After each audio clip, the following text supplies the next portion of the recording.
Sorry. Hello, salam alaikum. Everyone, may I ask you to take seats, please?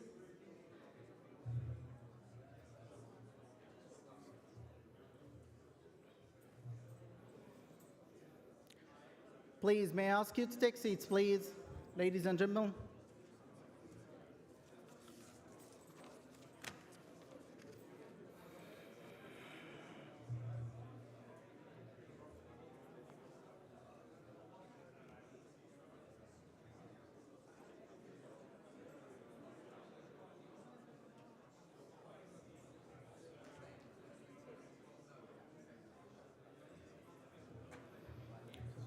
Yes, Chef.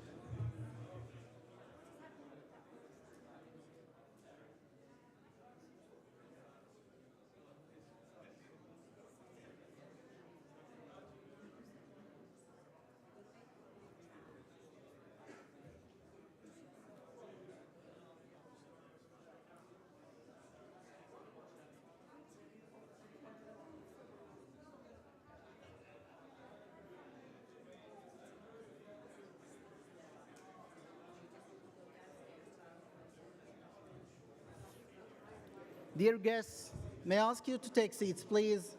We shall start.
Bismillahir Rahmanir Rahim. In the name of Allah, the most gracious, the most merciful. Good morning to you all, distinguished speakers, guests, ladies and gentlemen. I would like to start our amazing summit today by greeting you all with the Islamic greetings. Assalamu alaikum wa rahmatullahi wa barakatuh. And peace be upon you all. Distinguished guests, esteemed speakers, ladies and gentlemen from all around the world. It is with an immense pleasure and a sense of great anticipation that I stand before you today as we embark on this extraordinary journey of the second Al Barakah Summit in the vibrant heart of London. Each of you brings today a unique perspective and a wealth of experience. And it is a privilege that we have you all with us today. As we embark on this journey of ideas and insights, it is my distinct pleasure to introduce our honorable guest who will be guiding us through this summit as our master of the ceremony. Our MC is an exceptional figure, a true luminary in the world of business and finance, renowned not only for his entrepreneurial endeavors, but also for his extensive contribution to Islamic economy and halal finance. He is a prominent figure on international television channel, and he has authored numerous of writings that has a significant impact in economy and global finance. Ladies and gentlemen, please join me in extending a warm welcome to the stage for the CEO and founder of Spectre Eco in Portugal, and founder and director of Seed Adventure, Mr. Faraz Khan.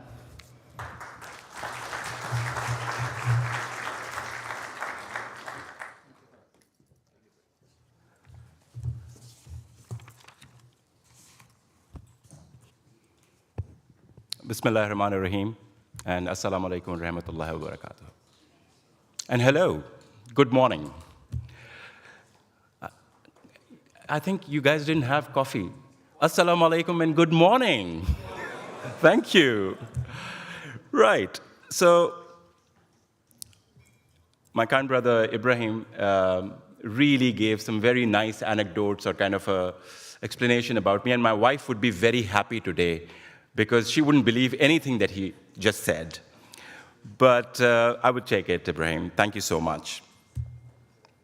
Ladies and gentlemen, welcome to the second edition of Al Barakah Summit with the title of Islamic Economy in the UK, Realities and Opportunities. And welcome to London and the United Kingdom. London truly is the gateway and a hub for Islamic finance and business. It is a place where progressive thoughts and practices actually exist. And undoubtedly, I think it is a bridge where the Islamic finance and business and the world meets. Be it banking and finance, halal economy, Islamic fashion, or financial instruments. It is truly a progressive ground for the growth of Islamic economy principles and practices.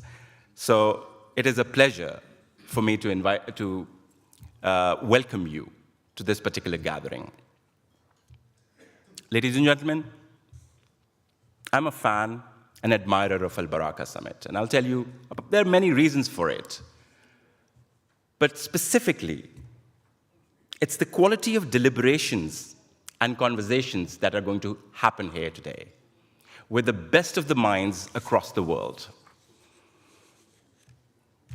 Another reason is that the Islamic principles of business and finance truly embodies the values, principles, and ethics in spirit and practice that addresses not only the shareholder value, but also the stakeholder value.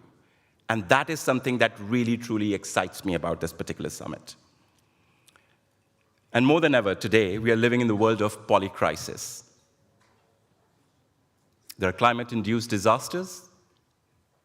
There is cost of living and livelihood crisis and recession that is impacting everyone in the world. Hence, the relevance of today's deliberation and conversations, just like previous years, is going to be critical for us to carve a pathway and the foundation for our future generations. Last year in the summit, I quoted M.F. Hussain, a very prominent Muslim artist, and he said, and I quote, "Hold the skies in your hands as the stretch of your canvas is unknown to you. Allow me, very humbly, to alter it a bit. During this conference, let's hold the skies in our hands, not only for imagination, but for the practices that would lay the foundation for our future generation." Without further ado, I would like to invite Sheikh Abu Bakr al-Shatri to recite some famous Quran verses in his extraordinary and beautiful voice. Please welcome Mr. Sheikh Abu Bakr al-Shatri, please.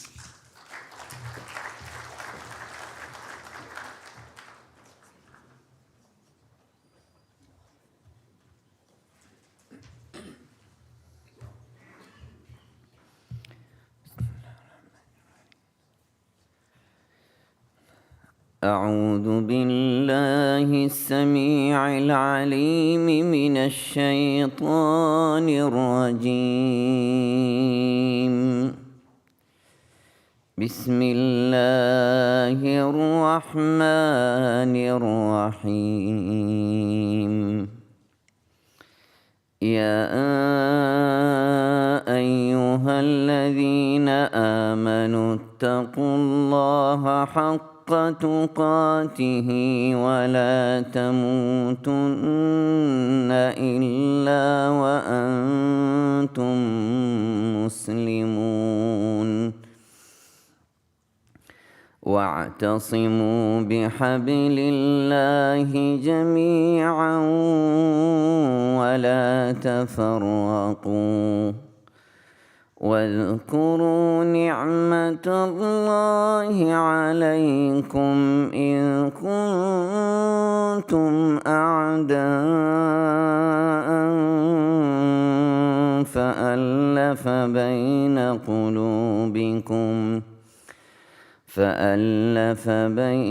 قلوبكم فأصبحتم بنعمته إخوانا وكنتم على شفا حفرة من النار فأنقذكم منها. كذلك يبين الله لكم آياته لعلكم تهتدون. ولتكن منكم أمة يدعون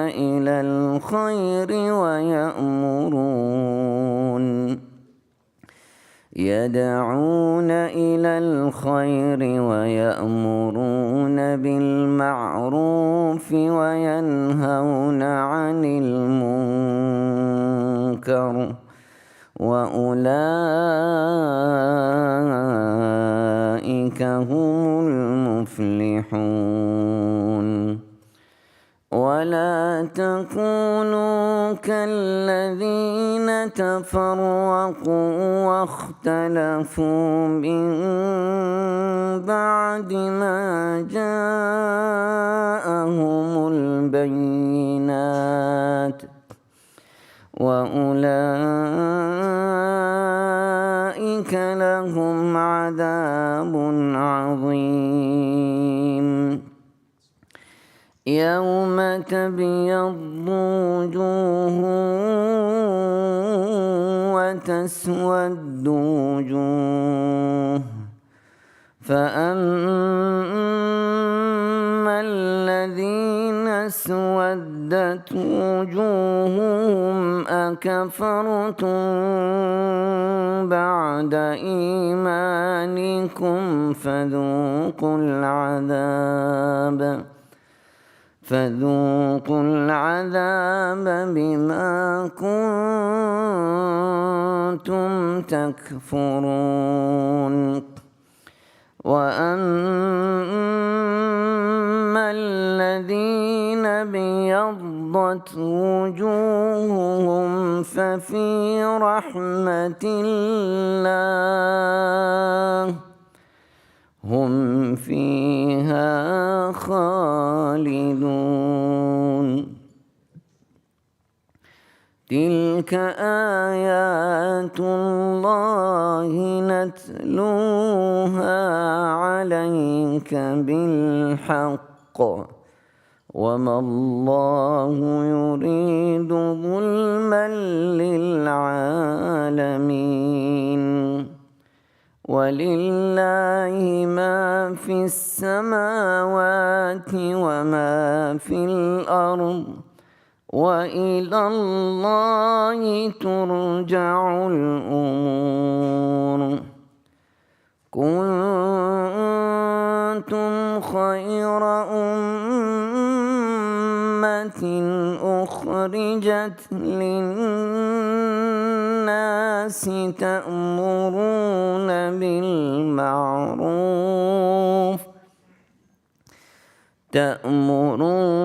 بالمعروف وتنهون عن المنكر وتؤمنون بالله. ولو آمن أهل الكتاب لكان خيرا لهم ولو آمن أهل الكتاب لكان خيرا لهم منهم المؤمنون وأكثرهم الفاسقون. صدق الله العظيم.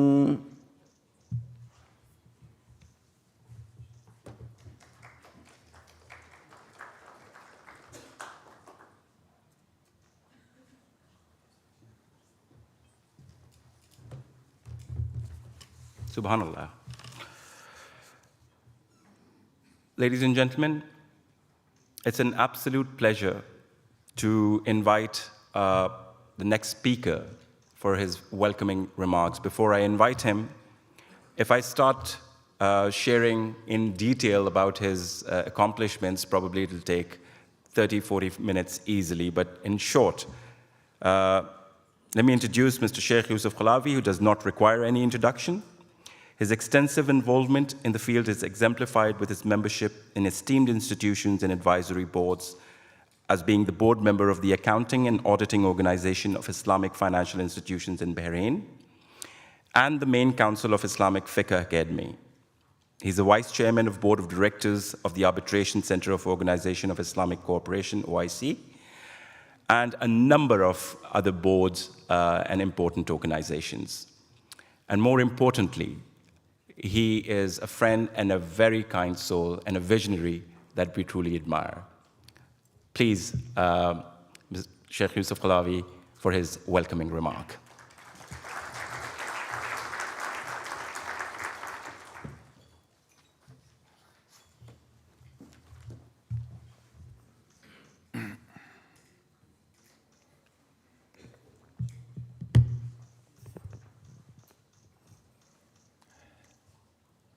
Bismillah ar-Rahman ar-Rahim. Distinguished guests, ladies and gentlemen, Assalamu alaikum wa rahmatullahi wa barakatuh. It is my great pleasure to welcome you again here in the second Al-Barakah Summit for Islamic Economy, which was a dream for several people in Al-Barakah Foundation and in the industry itself, and alhamdulillah it came to reality through an important partnership with different partners and with a great effort of the team who is working behind the scenes to create that important event. And inshallah, I hope we continue in that important business hub, as London is one of the greatest cities in the world. Every day when I am in London in the last 15 years, I start my day by walking around the Hyde Park. So I always enter the Hyde Park from the gate where there is a very famous statue, which is animals in war. And every single day when I walk from there, I just question myself. Do we understand humanity? This is a major question. I really would love to create a statute for women in war, for children in war, in front of every presidential office and every prime minister office around the world, just to create a real awareness about the reality of humanity. Anyone can ask, okay, what's the subject? Why you are raising that issue? I am raising that issue because Islamic economy here is purely for humanity. And it covers the need of humanity around the world, not just for Muslims. Lots of people, they ask me in several occasions, what's your understanding of Islamic economy? I always answer that question with a basic answer. You need to create your understanding through reading the Quran. All of us believe the Quran is the first resource of Islamic economy. So just go read the Quran. And the beauty of Quran is all messages in Quran is very crystal clear. It doesn't need anyone between you and understanding those major messages. So the first message in Quran it comes is Allah is the creator. That universe has a creator, and the creator of that universe is Allah. And another major message in the Quran, it is very clear everywhere in the Quran. Allah created that universe for humanity, for humanities, for people, not just for Muslims. And Allah created the humanity to be the privileged of His creation. And it is very clear in Quran in verses number 70. وَلَقَدْ كَرَّمْنَا بَنِي آدَمَ وَحَمَلْنَاهُمْ فِي الْبَرِّ وَالْبَحْرِ وَرَزَقْنَاهُمْ مِنَ الطَّيِّبَاتِ وَفَضَّلْنَاهُمْ عَلَى كَثِيرٍ مِّمَّنْ خَلَقْنَا تَفْضِيلًا. And we have certainly honored the children of Adam and carried them on the land and sea, and provided for them of the good things and preferred them over much of what we have created with definite preferences. So it is very clear. The Quran is centralizing humanity, and humanity is the center of Islamic economy, not profitability. This is a major difference.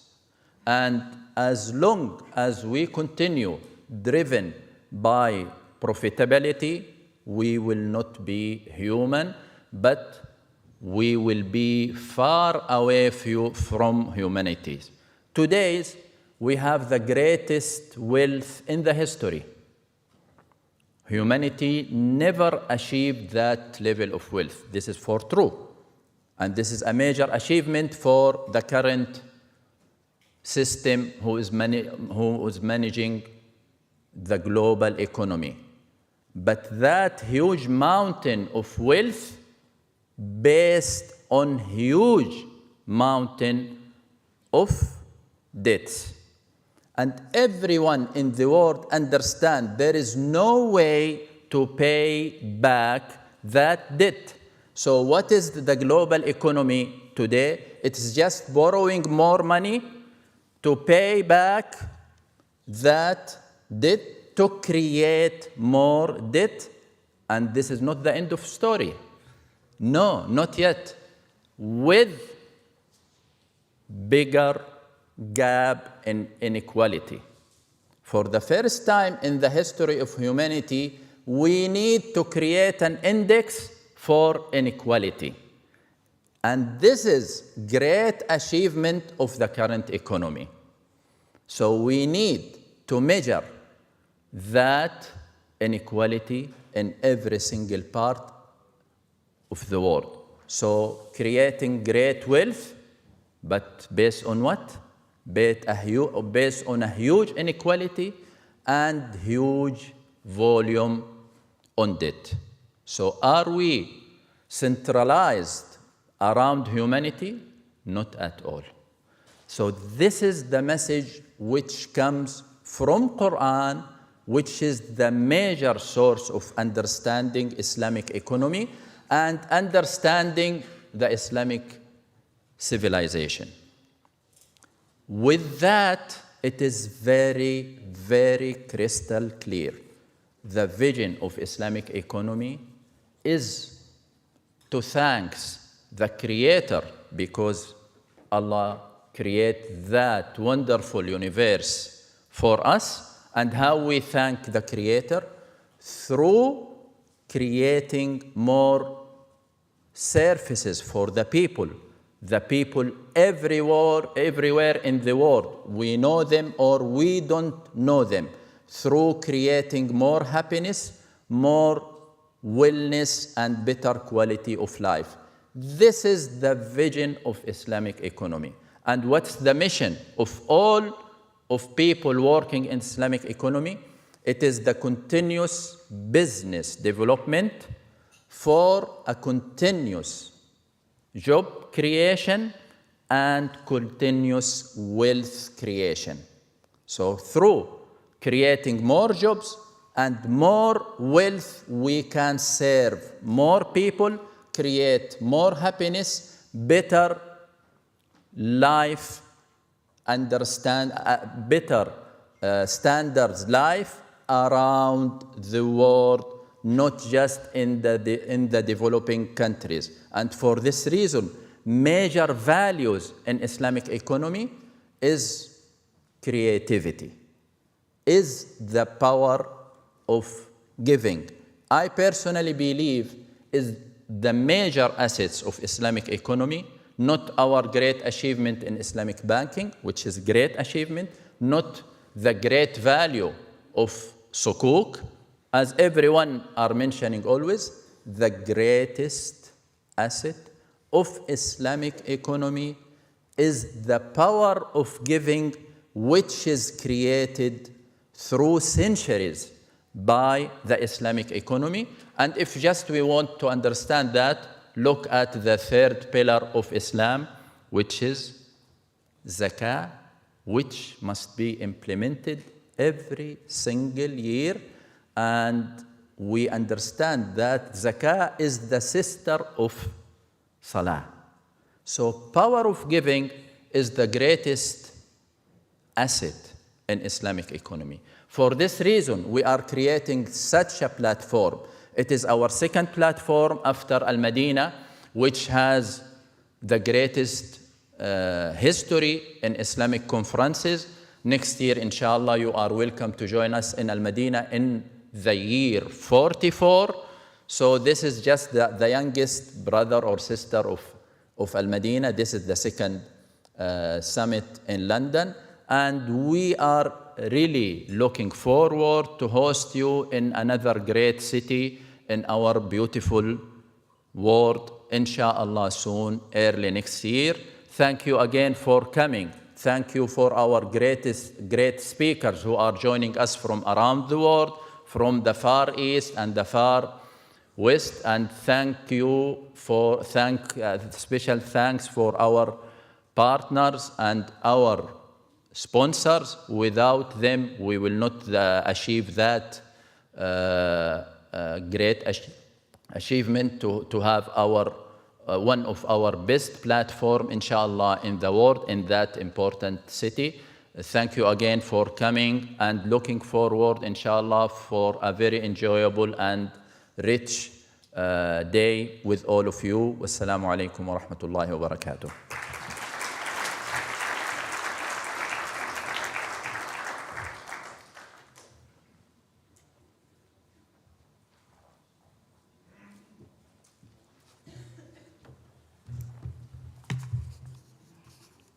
Thank you, Sheikh Yusuf. It was, I really liked the way you connected humanity and power of giving and the disconnectedness of wealth creation and giving in the existing ecosystem of the world. I think it's a great segue and continuity from the context setting to inviting our next speaker. I've known her work, I've admired her work. Naz Shah is a mother of three, is the Member of Parliament for Bradford West and Labour's Shadow Minister for Crime Reduction. Her past roles include being a member of the Home Affairs Select Committee, PPS to the Shadow Councillor, Shadow Minister for Community Cohesion and Shadow Women and Equalities Minister. Naz is currently the chair of the Muslim Women's All-Party Parliamentary Group, chairs the Islamic Banking APPG, and is vice chair of the British Muslim APPG. And Naz has recently been recognized as one of the most influential 500 Muslims across the world. So when you come, Naz, please do tell us, how do you do it? Welcome, Naz Shah, please.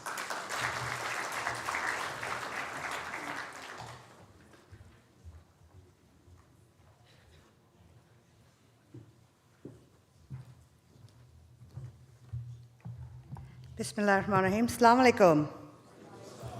Has the coffee kicked in yet? Okay, Farag, to answer to your question, we have a great deal of less sleep and a lot of hard work. It's an absolute pleasure to be here. Thank you for having me. After listening to your speech, Sheikh Saab, I'm just wondering whether I should change the whole context of mine, because we are in very, very challenging times right now. And these last few weeks have been very difficult, but I will do what my team has asked me to do, to begin with at least, and just give you the context of my role here. So it's lovely to be here. I am, as Farag said, I'm the chair of the All-Party Parliamentary Group for Islamic Banking. I have been for a number of years. But to be fair, it was founded by Lord Sheikh, and may God rest his soul, after his passing, I took on the reins. So I was the chair in name until then.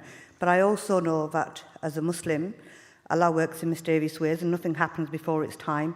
And that was the time, the opportunity for me to look into this area of finance. So unlike all the esteemed guests and all of you who are very, very experienced, I'm very, very much a baby in this, and I'm very much open to listening and to being guided. Sheikh Saab, Secretary General of Al-Baraka Forum for Islamic Economy, Dr. Bilal, and indeed Mrs. Erdogan, absolutely Assalamu alaikum to all of you.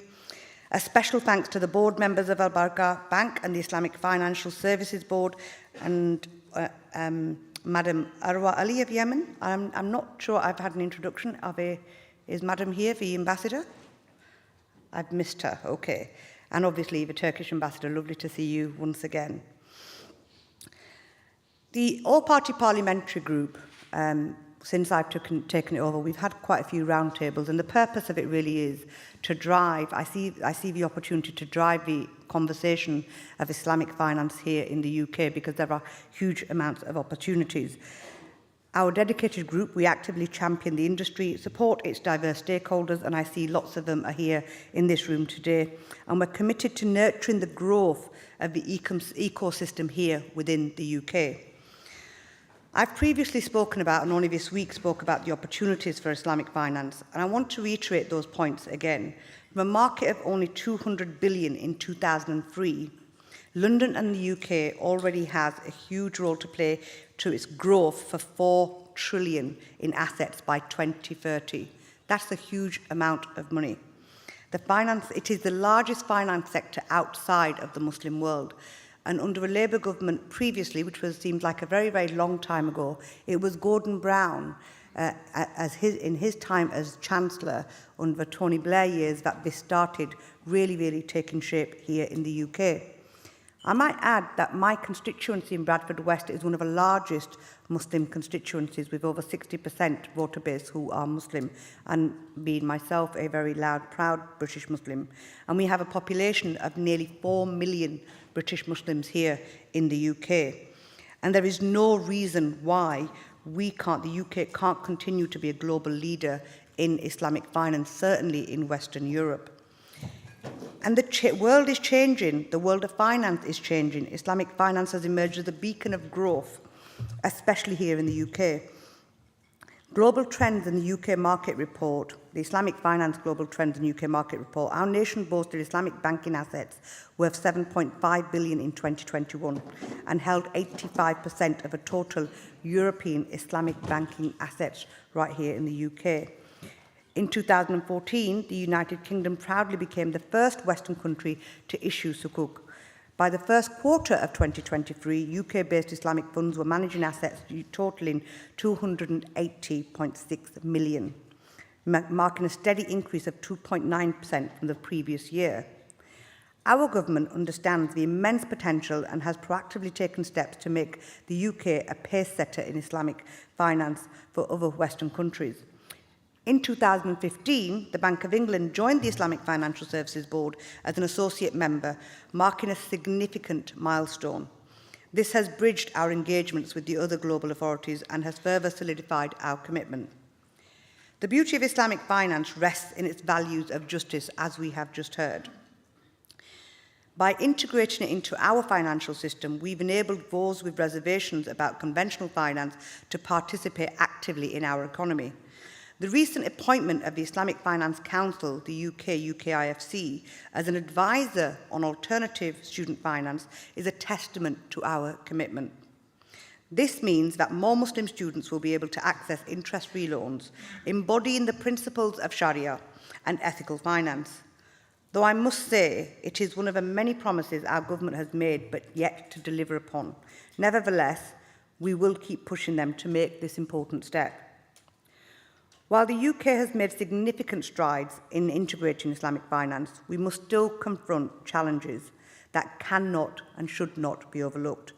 Despite the existence of Islamic finance in the UK, the All-Party Parliamentary Group on Islamic Banking and Ethical Finance identified the financial exclusion of Muslims in the UK as a major issue. To gain deeper insights into this concern, the APPG launched a call for evidence this past August. The inquiry will set the wheels of motion towards tangible policy changes. It's now incumbent upon the UK government to reciprocate by considering necessary regulatory and tax reforms, ensuring that the growth of the Islamic economy isn't just sustained, but it actually flourishes. The practical growth of Islamic finance in the UK is evident. Institutions such as Gatehouse Banks, Al Rayyan Bank, Bank of London and the Middle East, BLME, and many others have served as pillars of their success story.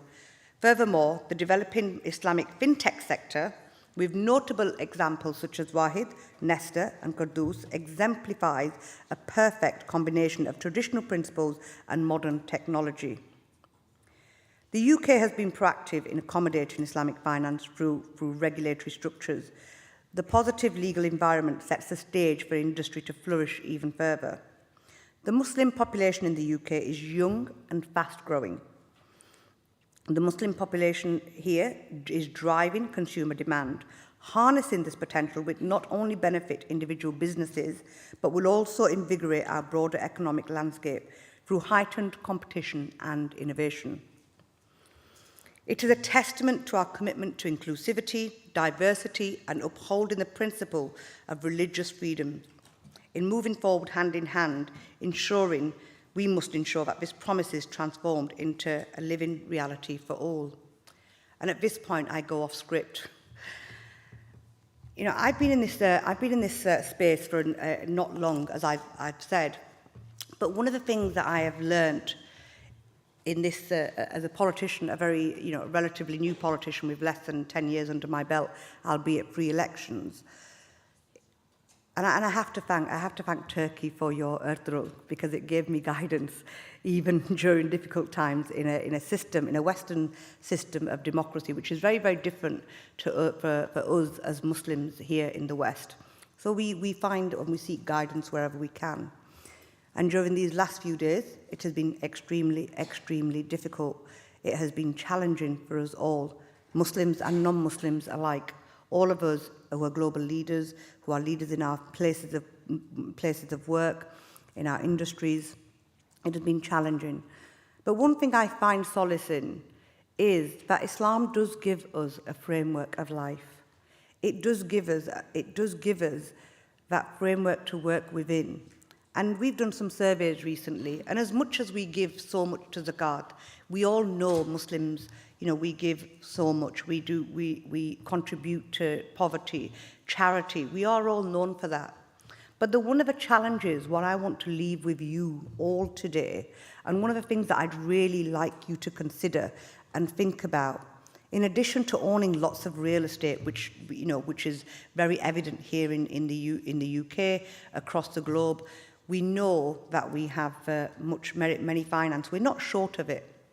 Is how do we create the structure to enable the dialect and to enable the dialogue to shift, where we are seen as not just the people who own real estate, where we are seen we're not just the people who give to charity, but we contribute to the infrastructure of Western economies. And that's the challenge, isn't it? Because then at the table, we have the power.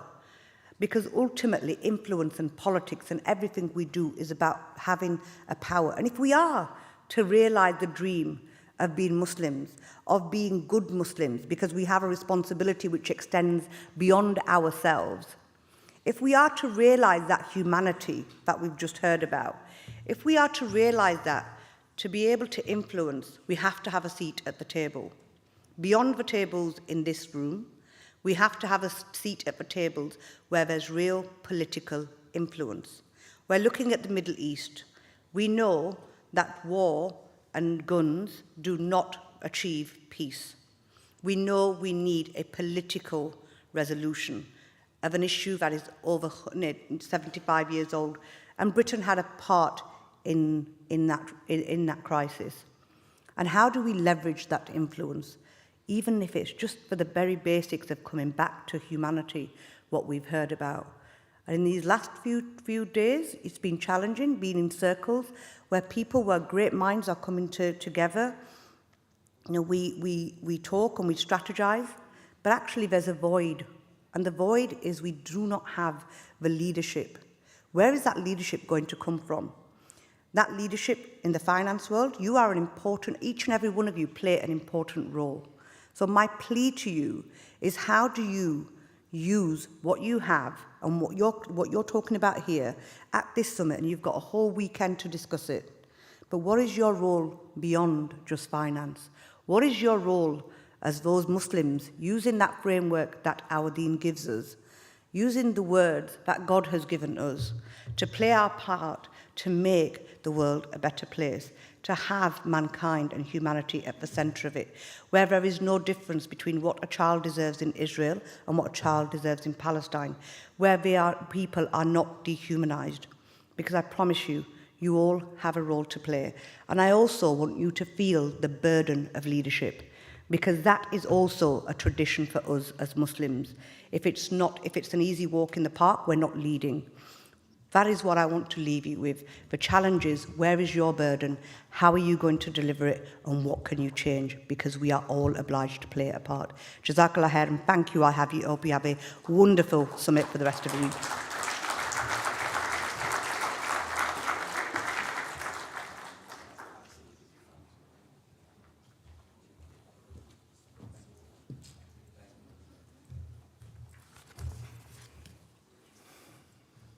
Now we know how do you do it.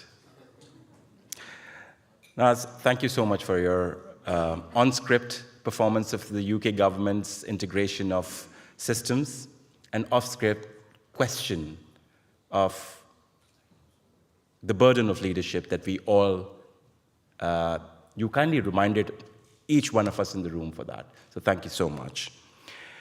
I would like to invite the Secretary General of Islamic Financial Services Board, Dr. Bello Lawal Dambata. Dr. Dambata, previously the Director of the Center of Consultancy and Executive Programs at INS-EIF. He has over 29 years combined experience in the private academia as well as the financial services regulation and supervision sectors across Africa, Europe, Asia, and Middle East. Please welcome Dr. Dambata.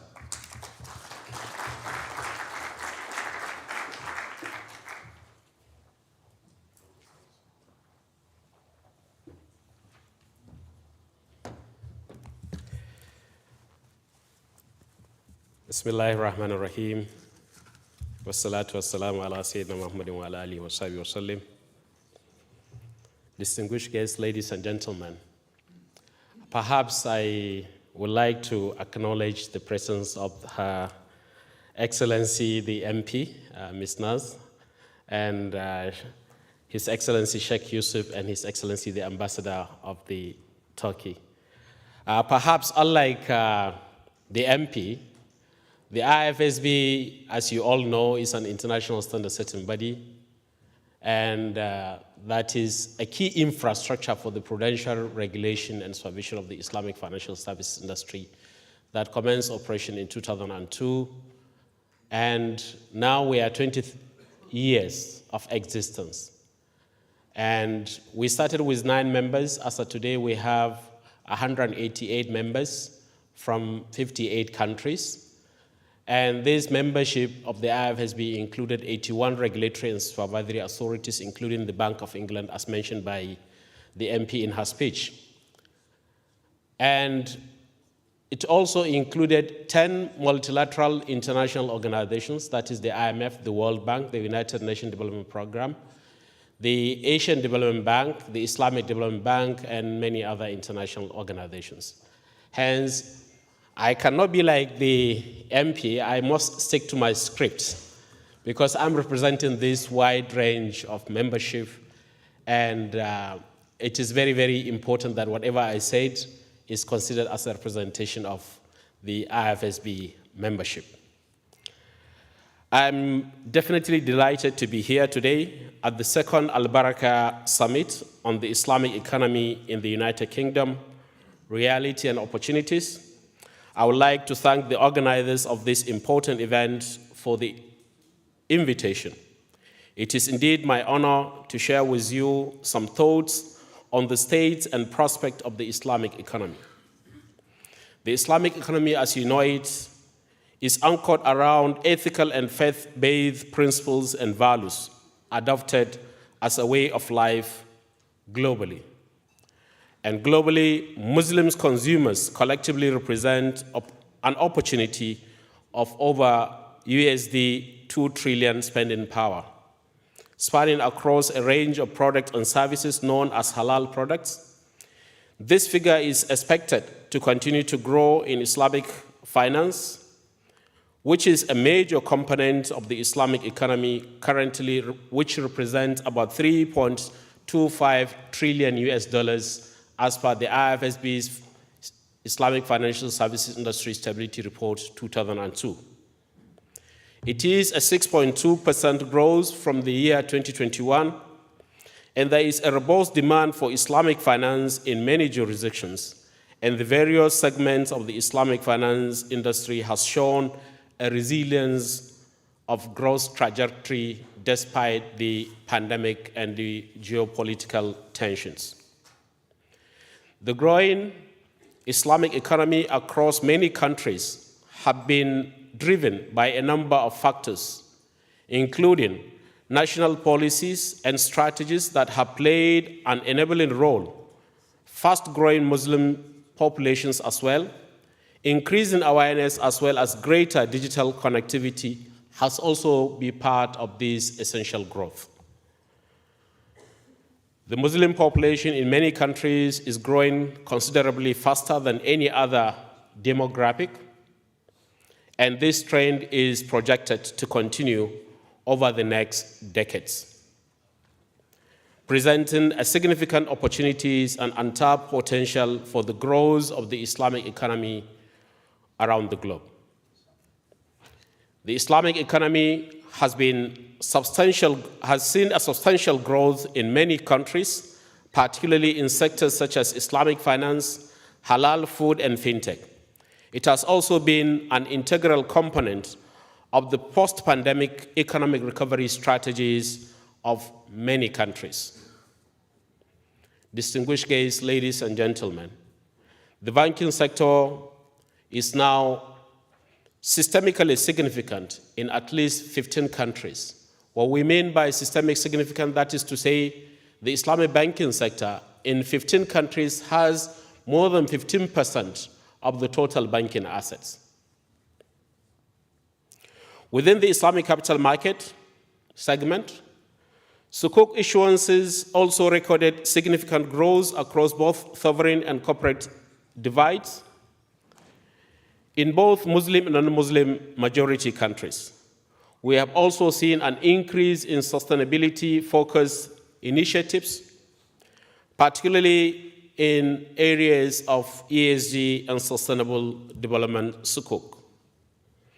In addition, the takaful industry, although still marginal compared to the global Islamic financial services industry assets, it has recorded an improvement on the backdrop of an increased awareness and digitalization. Likewise, the Islamic non-banking financial institutions have continued to grow rapidly. From Islamic social finance perspective, charitable institutions such as the Awqaf and Zakat funds, as well as socially oriented institutions such as the pilgrimage funds, continue to play an important role in the financial sector and for the society overall. Ladies and gentlemen, the Islamic economy, and within it, the Islamic finance segment, presents an important opportunity in Europe and the UK. Driven by a large untapped customer base, this demand is driven by more than 20 million Muslims in the EU, high trade volume with OIC countries, and the growing demand for an ethical and sustainable financial products. The principle of Islamic finance align naturally with the increasing interest in responsible investment and ESG practices, definitely, which make it an attractive proposition for both Muslim and non-Muslim investors. Furthermore, many European countries are actively seeking now a new sources of finance, a new sources of liquidity, and a new source of financial stability.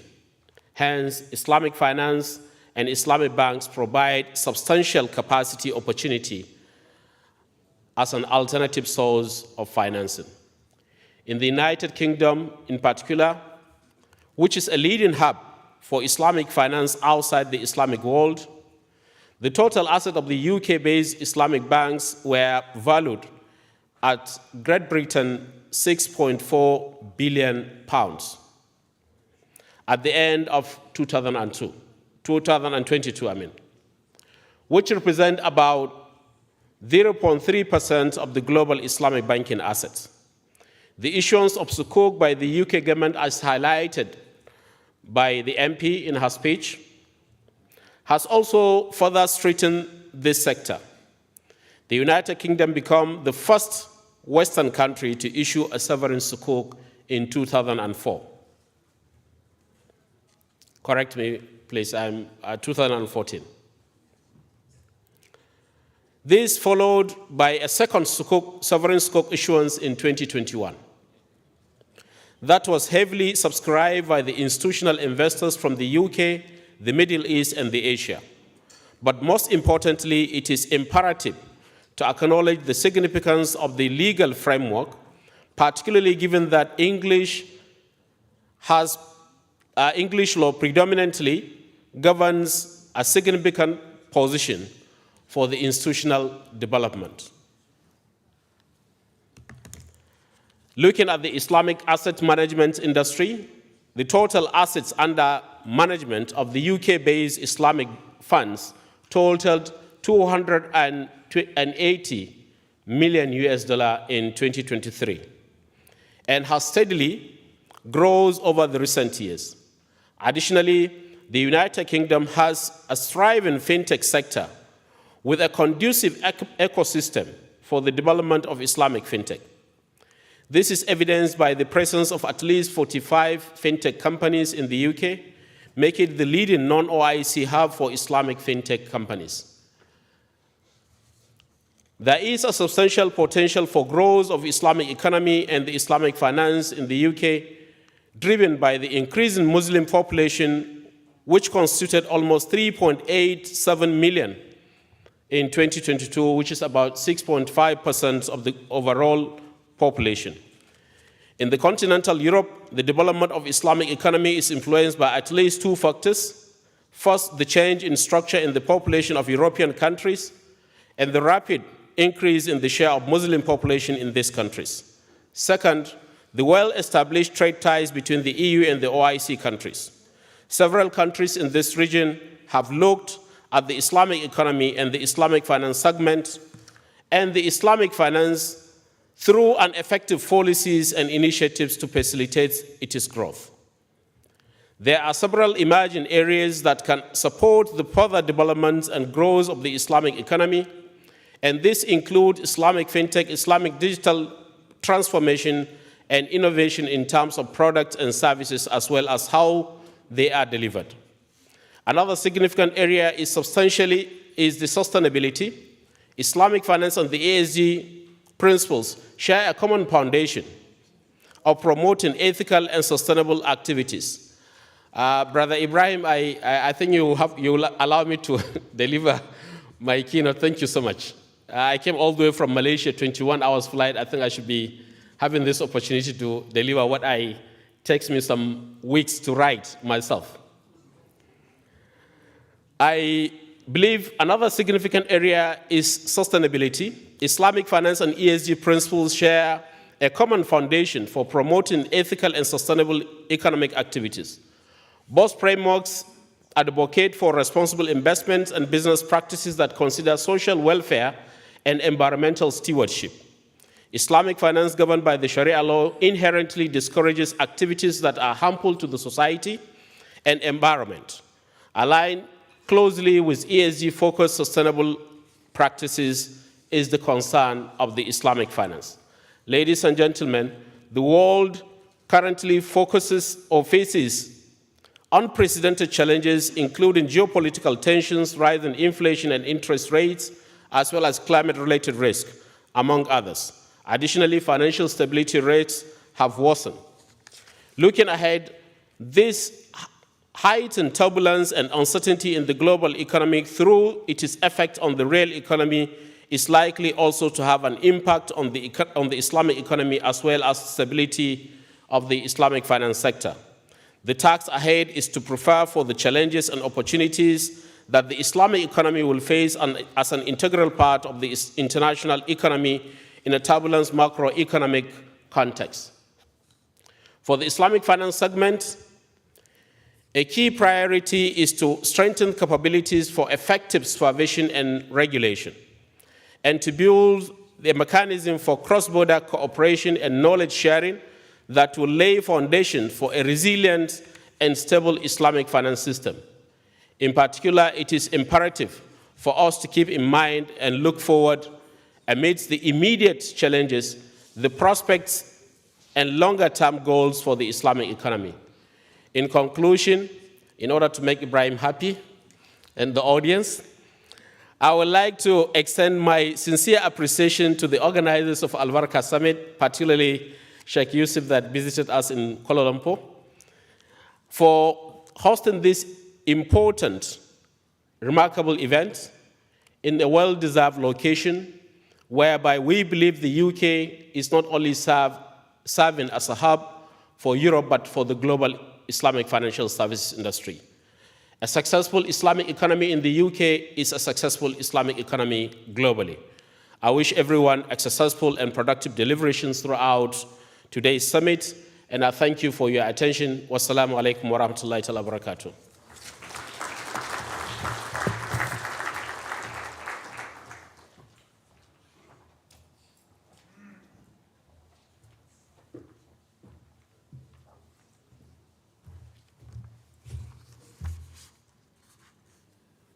Dr. Bello, thank you for flying for such a long time and delivering such a wonderful and informative speech and insights.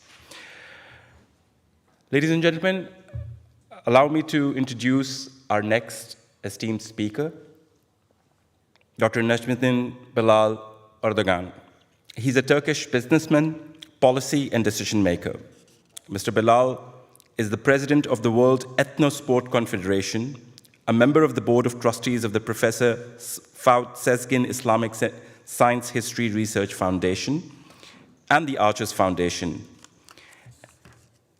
He's a member of the High Advisory Board of Turkey Youth Foundation, and he is in the governing body of Turkey Youth and Education Service Foundation.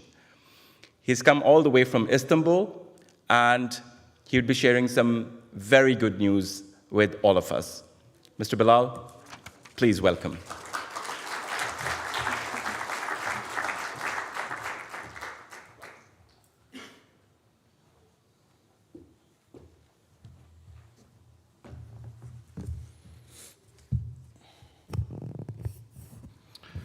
Bismillah ar-Rahman ar-Rahim. Assalamu alaikum wa rahmatullahi wa barakatuh. Ladies and gentlemen, I would like to extend my heartfelt gratitude to the organizers for inviting me to this event, and I hope events and fora like this will lead to increased awareness about the potential of Islamic economics and finance as an alternative way to dealing with the challenges being faced in the global world order. First of all, I want to start by expressing my strong support for the people of Palestine in these darkest days of their struggle for survival to live in peace in their homelands. Speaking in London as a student of political science and European studies, as someone who spent 15 years in the US and in Europe, I have to make a point of some unfortunate facts based on the past 3 weeks. The West does not even attempt anymore to have a claim on a higher moral ground when it comes to human rights, various war conventions, and international law.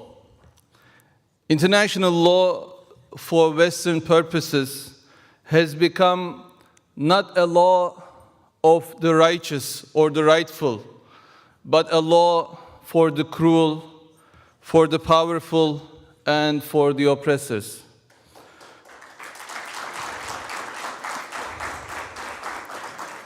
The rule of survival of the fittest, which also is the basic philosophy of capitalism, it has become to mean death for those unfit and unworthy for the West. This is what we are witnessing in Palestine today, and I still hope, that the West finds in itself the goodness to stop its hypocrisy, their double standards, and I hope they find in themselves the goodness to stop genocide in the 21st century. Well, ladies and gentlemen, the Palestinian issue, together with all humanitarian and development problems taking place in the world, increases the burden on our shoulders at both individual and institutional levels. A major portion of global humanitarian crises are unfortunately taking place in our countries, in Muslim lands. So there's a need to re-emphasize the importance of alternative ways of economic and financial perspectives to deal with these challenges. In this respect, the Islamic economic and financial view puts the objectives of Islamic jurisprudence into the core of economic and financial activity. Islamic commercial finance is one of the fastest growing sectors within the global financial system. On the other hand, we have also a halal business sector in which revenues have exceeded $2 trillion. A third sector that has been receiving remarkable attention is Islamic social finance. Institutions such as zakah, waqf, qard al-hasan, and all types of sadaqah are bringing enormous potential to deal with the global challenges faced not only by the Muslim countries, but with all of the third world. Challenges are ahead though.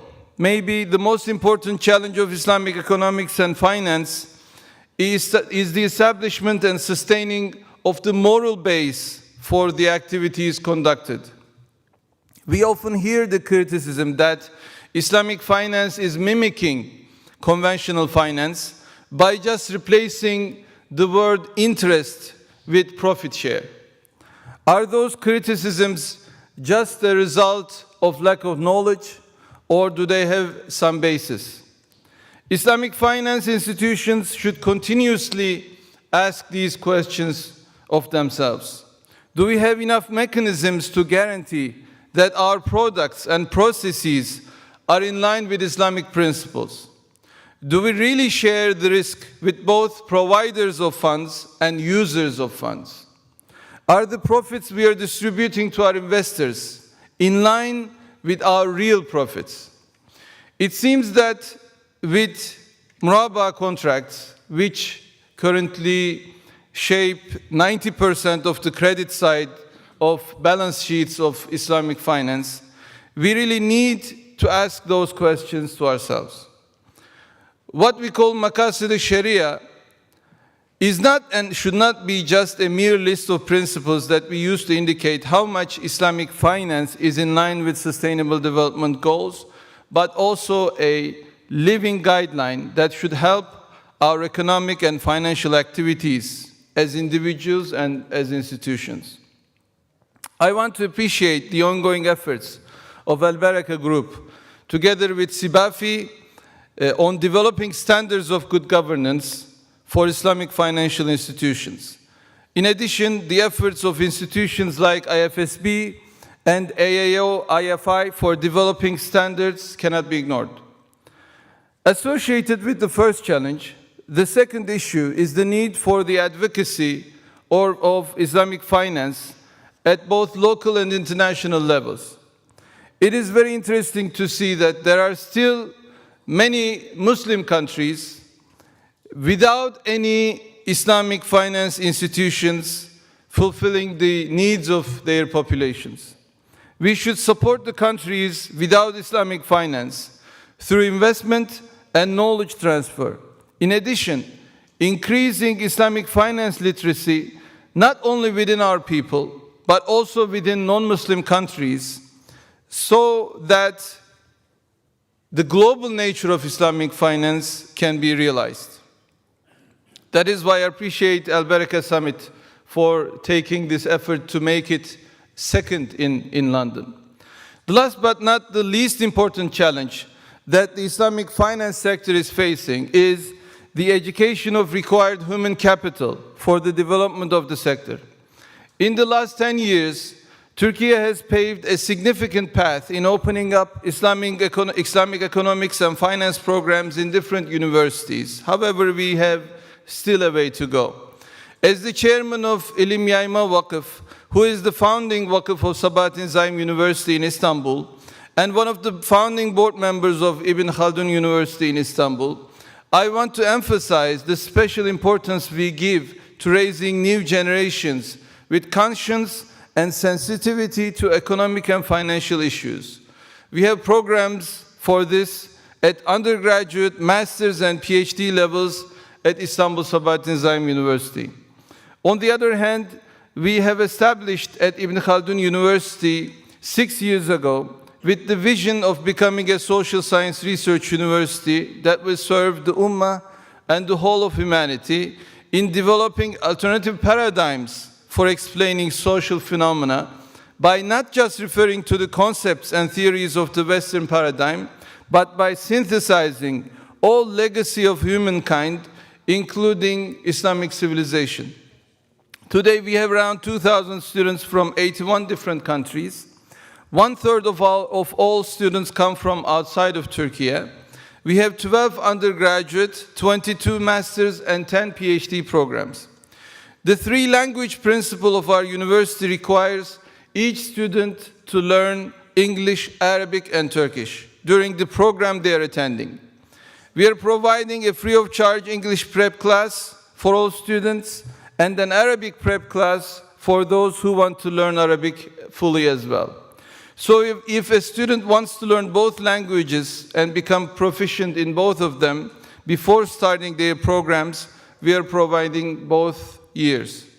At Ibn Khaldun University, we already established an Islamic Economics and Finance Research Center 3 years ago.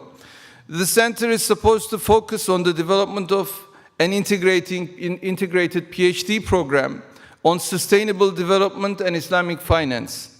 The mandate of the center includes conducting research and raising students in the areas of not just commercial Islamic finance sector, but also paying special attention to integrating Islamic finance with impact investing and Islamic social finance.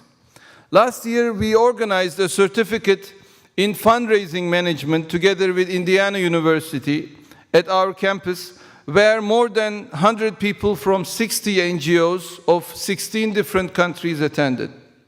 In addition, we organized Zakat webinars where the best practices from the world in the collection and usage of Zakah were discussed. Recently, in collaboration with the Finance Office of the Presidency of Turkey, we want to convert the center into the Istanbul Center for Excellence in Sustainable Development and Islamic Finance under the mandate of the Istanbul International Finance Center project.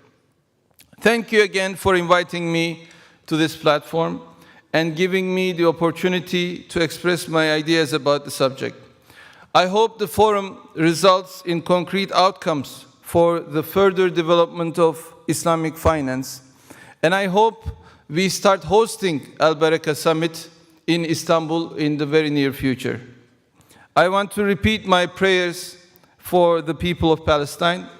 I want to extend my condolences, especially to the fathers and mothers of all innocent babies dying under the bombardment of Israel. Thank you very much, and God bless you.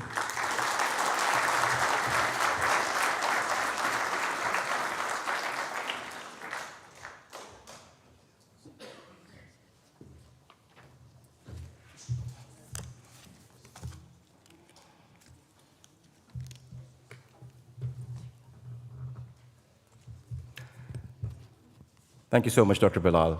It was a profound, comprehensive reminder for the call for humanity. And thank you so much for that. Ladies and gentlemen, I would like to invite all our strategic partners to receive mementos for their kind support towards the curation of this fantastic Al Baraka Summit. First of all, I would like to invite Ms. Alia Jaffer. She is heading Islamic Chamber of Commerce, Industry and Agriculture, and ICCIA is a strategic partner with Al Baraka Summit. Alia?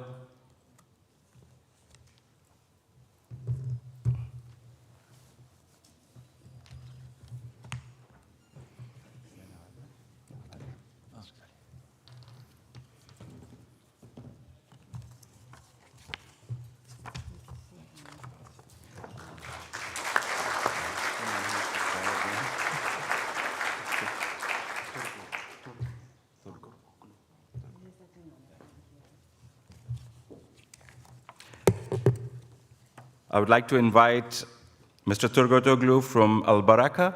They are strategic partners with Al Baraka Summit. Thank you so much for your support.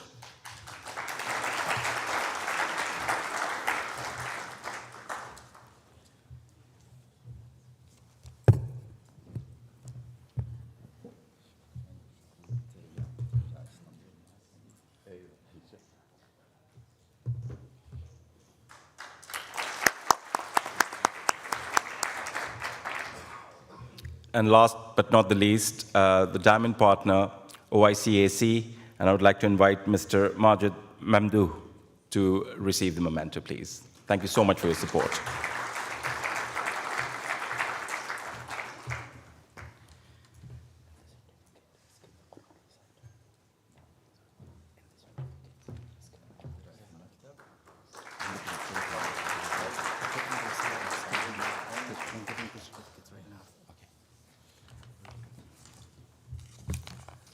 I would request the speakers to come on stage and receive the certificate of appreciation from Sheikh Yusuf Khalavi.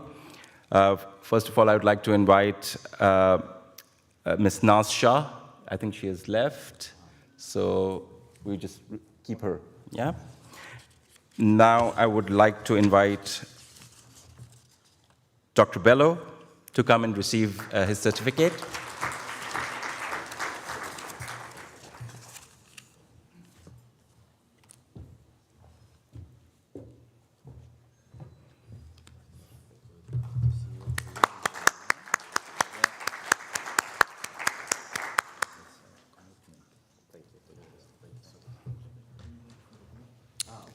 I would like to invite Dr. Bilal to come and receive the certificate from Sheikh Yusuf Khalavi, please.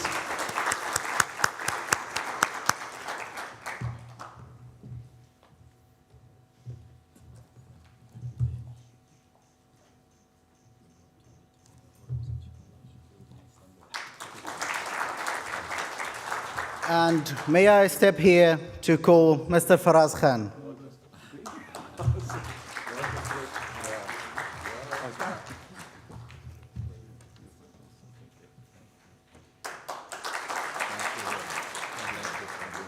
Group photo?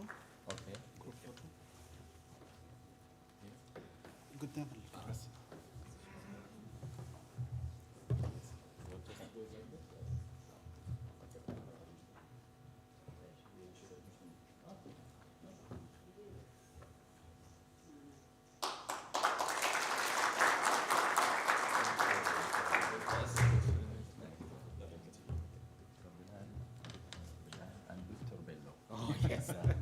So it's nice to see.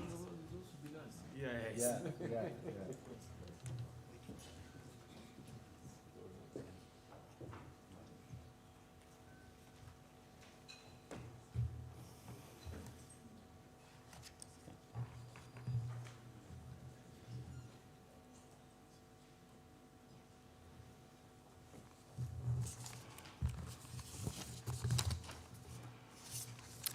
Ladies and gentlemen, I'm sure you're kind of sick and tired of seeing me on the stage for so long. So hence, there will be a change of guard. And allow me to introduce a dear friend, M. Hashmi, who's a multi-award winning broadcast journalist, reporter, and presenter across TV, radio, and digital platforms. M has covered stories about International Day of Hijab, modest fashion in the Islamic economy, Saudi football team, as well as climate change, arts, culture, and entertainment. M has been working with the BBC for over 10 years, which includes working with BBC Business Department and presenting the BBC World Service World Business Daily program. M, please come on the stage and take over the proceedings.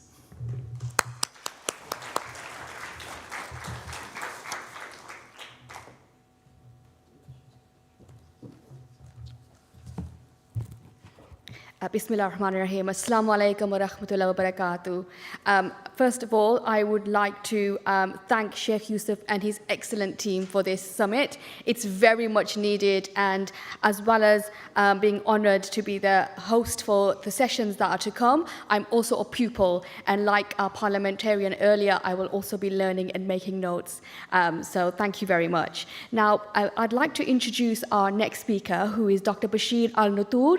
He has more than 20 years experience in Islamic finance market. Since joining FinTech in 2007, he has overtaken FinTech's Sukuk criteria, Islamic finance practices, undertaken research and written numerous publications and articles. Please do come up on stage. Thank you very much.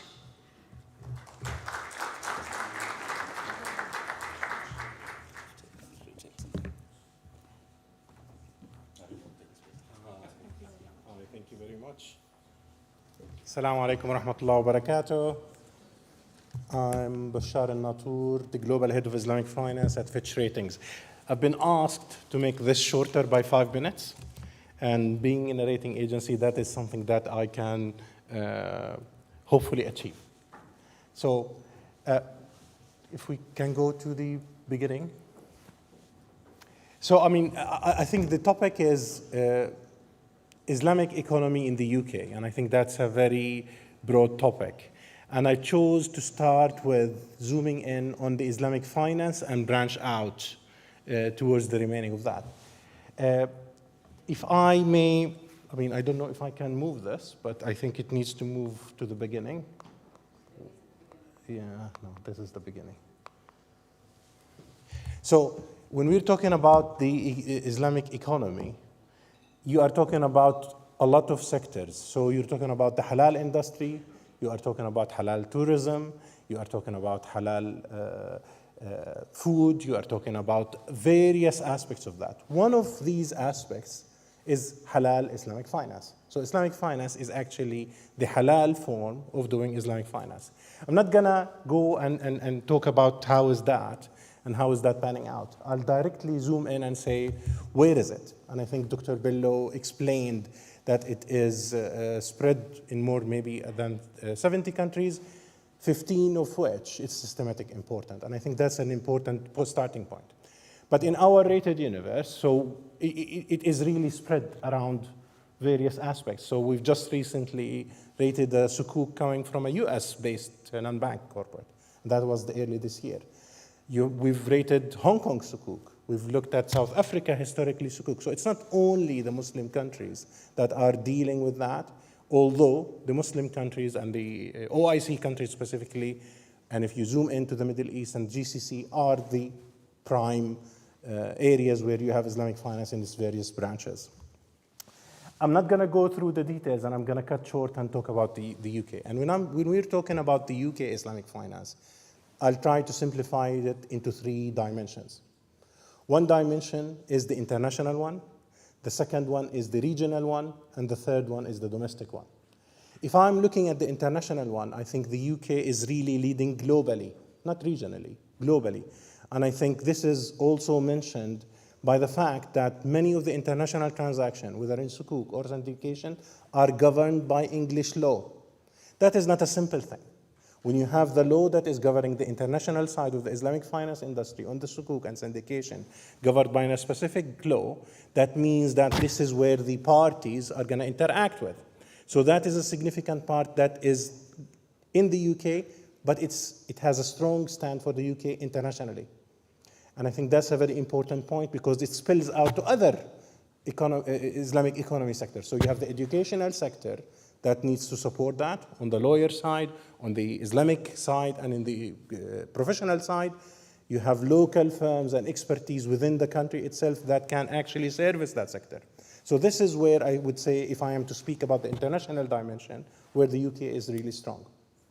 If I move to the regional one, and there you can zoom in on more of saying, okay, the UK and London Stock Exchange is a destination for listing of sukuk. International sukuk, the listing destination. And it competes with that on the regional aspects and even on a more global aspect. So it's one of the aspects where the UK has a strength there. But there is competition. So you have the likes of Ireland, you have the likes of DIFC, you have other also centers that are trying to compete. So if you remember, if we're talking about the English law, I think it's a strength there, and the position is, at least over the medium norm, is intact on the international side. On the regional side, if I talk about listing, there is competition. If I talk about the fund management industry, there is actually more competition. You have the likes of Luxembourg entering into the picture. You have the likes of Jersey and other countries that are also entering into that aspect. So on the regional side, there is an actual competition there. If I look at the domestic side, I would say that is the one that is weak. When I say weak, the description of weak means that there is not enough penetration to the actual desired. So it's a supply-demand. I'm looking at it from a supply-demand imbalance. And if we're talking about a Muslim population of more than 5%, 6%, or around 6%, and you're talking about the portion of the Islamic banking sector of around 1%, there is a gap there. So you look at that, why do we have a gap? And I think this is one of the things that I'll be discussing there. But if I am focusing on these areas where I am before moving, the Islamic banking industry in the UK is actually by itself is serving something beyond Islamic finance, because it's an FDI objective for the government. And most, if not all, the Islamic banks within the UK are they have GCC ownership. So that's money coming in. And many of these banks are actually managing wealth of GCC. So this is inflow. It's managing wealth, it's spilling into the residential sector. When I was coming here, I saw the shard and I said, okay, part of that financing is actually Islamic finance. So you're looking at an industry that is not only Islamic finance, it has other dimensions to it that is beyond Islamic finance and serving a specific purpose. But I think it's worth maybe highlighting that at the end of the day, you will look at, if you're sitting in the UK, you might be focused on the local dimension. If you're sitting outside, you'll be looking at the regional dimension. And if you are really sitting far from there and not looking at this from a practical point of view, you look at the international dimension. But in all of these dimensions, there is visibility. And that's very important. Now, that visibility and the way that it is translated varies significantly on where you're looking at. And I think here, I would like to put something I think I've heard in my previous speakers, and we will look at that. This is a very important, I would say, diagram that we put not only for the UK, but I would like to run it for the UK here since I'm here. It's looking at two dimensions that actually are the strongest driver in any ecosystem related to Islamic finance. I mean, this has been developed over years, I have to say, of work in a cross-sector, cross-regions. So I think the first one, I would like to always start with the supply side. And I start always with political will. Because without the political will, you will not have the ecosystem, you will not have the frameworks, you will not have the regulations, and the ability to go the extra mile to actually build Islamic finance. And when you're looking at the UK, there is an actual political will, but that political will is driven by various objectives. So why am I saying various objectives? Because if I'm looking at the Malaysian style, they actually have, as part of their strategy, developing Islamic finance, because they want Islamic finance to be the bigger sect. They want Islamic finance to be, they said, Islamic banks first. So when you enter any bank, conventional or Islamic in Malaysia, you will be offered first Islamic products. So they are giving incentives. That's different than the UK objectives. The UK objective is just, when you're looking at the domestic point of view, they are just trying to have a level playing field with conventional. They've done steps in that. We've seen liquidity introduction. We've seen other tools, but it's not yet there. Islamic banks are still having less product offering. They are still facing a lot of challenges in the way that they can interact even within the banking sector in a Sharia compliant way. There is improvement, but it is not yet to that extent. So we see that political will domestically. But if I zoom up and look at it from regionally and internationally, the UK is very keen to maintain its Western hub status. And they are competing with that and putting all the needed steps where the UK actually issued Sukuk twice. The UK is having a lot of discussions with the other parties to attract the investment and coming to the UK. The legal system, the educational system, the banking hubs here, all of that supports that status. So you see that when you're talking about that side of the equation, there is a stronger political will because it pans out of the status of the UK and London specifically and how it competes with regional Western hubs. And that's an important one. If I look at regulations, we've talked about them a little bit. Visibility of, viability of a business profile. That is very important. I think, yes, Islamic finance is an ethical form of financing. And it is something that is based on the principle of Sharia. And there is a lot of responsible, social, and other aspects within that. But Islamic finance does not mean it needs to be a losing business. And that's a very important point. I think being Islamic does not mean that you have to lose. Being Islamic means that you can do your business with the principle, with that ethical umbrella in front of you, and still you can gain. And this is what we're actually seeing in many objectives.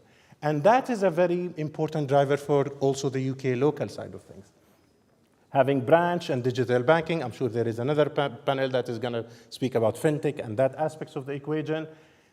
Availability of products and presence of investors. Because at the end of the day, you need money. So if you don't have investors that is willing to put his money, then you'll end up, to be honest, nowhere. And that's an important one. But it's not only the supply drivers. If I look at the demand drivers, and that's not only in the UK, but in general, public awareness comes at the top. Yes, okay, we have Islamic banks, we have products, but when you talk to people, they're not aware that there is something called Islamic finance. And that's a very important thing, and it is something that is missing significantly in the UK Muslim population, let alone the non-Muslim population. And why am I saying that? Because Islamic finance is not only targeted to Muslim population. If I look at some banks in the UAE, for example, 50% of customers is non-Muslims. It's a product competition. Of course, it is catering for Muslims, but it is an inclusive financing, not an exclusive financing. And that's a very key difference where you're looking at. I'll look at the other one is customer sensitivity to Sharia.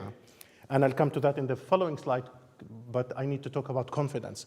So even if you're aware and you have Sharia sensitivity, some customers say, this is not really Sharia compliant. This does not comply with my ethics and principles. And then even when it's a Sharia compliant part of it, not being convinced that Sharia is an important one. And the last one is having competitive products. I'll go to my last slide. And here I am looking at the three segments of customers generally and in the UK. So you have the customer, the first type of customers, they will deal with Islamic finance in whatever shape or form, on whatever the quality and the product offering. Because they are so sensitive to Sharia, they will only deal with Islamic finance. They're not going to deal with anything else that they consider haram. You have the second category where they'll say, okay, if the Islamic finance and Islamic banking or sukuk or whatever is going to give me a similar offering to the conventional one, I'll deal with it because that will give me a better rest of mind. But if it's not, I'll deal with the conventional one. And you have the third category. They really are not sensitive to Sharia. They will deal with Islamic finance only if it's offering them something that they want without the ethical side. And here I'm talking about Muslims, by the way. So when someone asks me what's the potential of the industry, I would say, okay, the Muslim population over Earth is between 20-25% of the global population. The percentage of Islamic finance being around 3.5, 3.3 trillion is not a representation of that segment. So the potential is really high to catch up, but you have all of these elements, including this one and the previous drivers, that will shape how the economy is going to grow. I hope I've simplified in the few time that has been given to give you a landscape of the Islamic finance industry in the UK. Thank you very much for listening. Assalamu alaikum wa rahmatullahi wa barakatuh.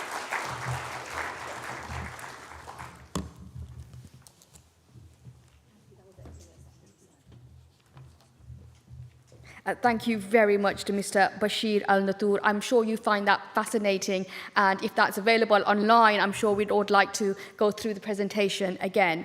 Now we're going to take a 2 to 3 minute break, but we do not want anyone to leave this room. We have security at the door, so they will not let you out. No, I'm joking. But if you can just stay in your seats, enjoy the water, enjoy the great company. We will be back with you in 2 to 3 minutes.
Assalamu alaikum. Can everyone please take your seats? Sorry? I will invite you all. Can we please ask everyone to return to your seats?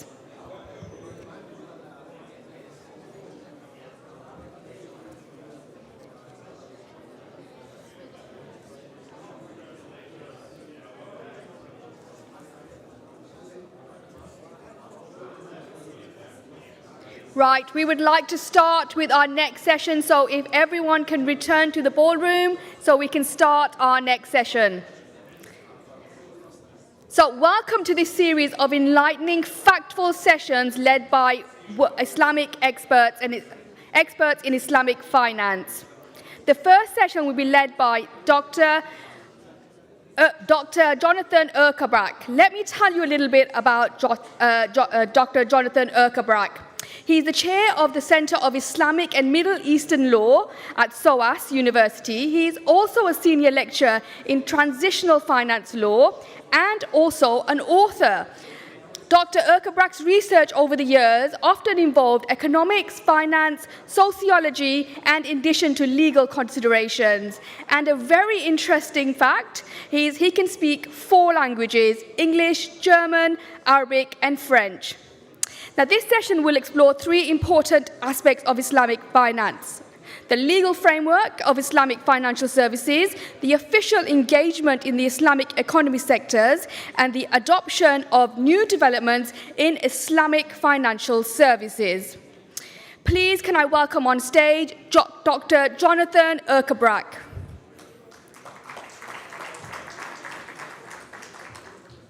Will you be speaking in English, German, Arabic? English, of course. And please, can I also welcome on stage the panelists for today, Professor Muhammad Abdul Haq and Dr. Amir Kadiz. Thank you. Good luck.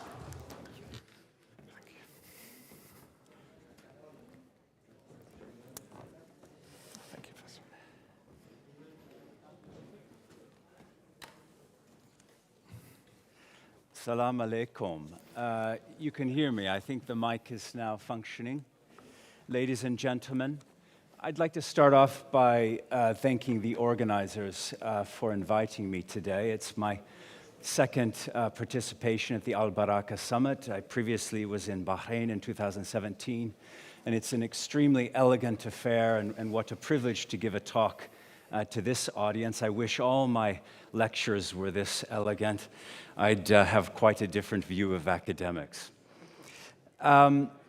Before I begin, I'd like to reflect very briefly on the situation in Palestine, because I think that's on all our minds. I'd like to quite clearly call for an immediate ceasefire and a permission to allow aid into Gaza to alleviate the great suffering that's taking place. I think that we all want to send our prayers and our hopes and our best wishes to the many victims of this violence, and we must recognize that violence is never the way forward.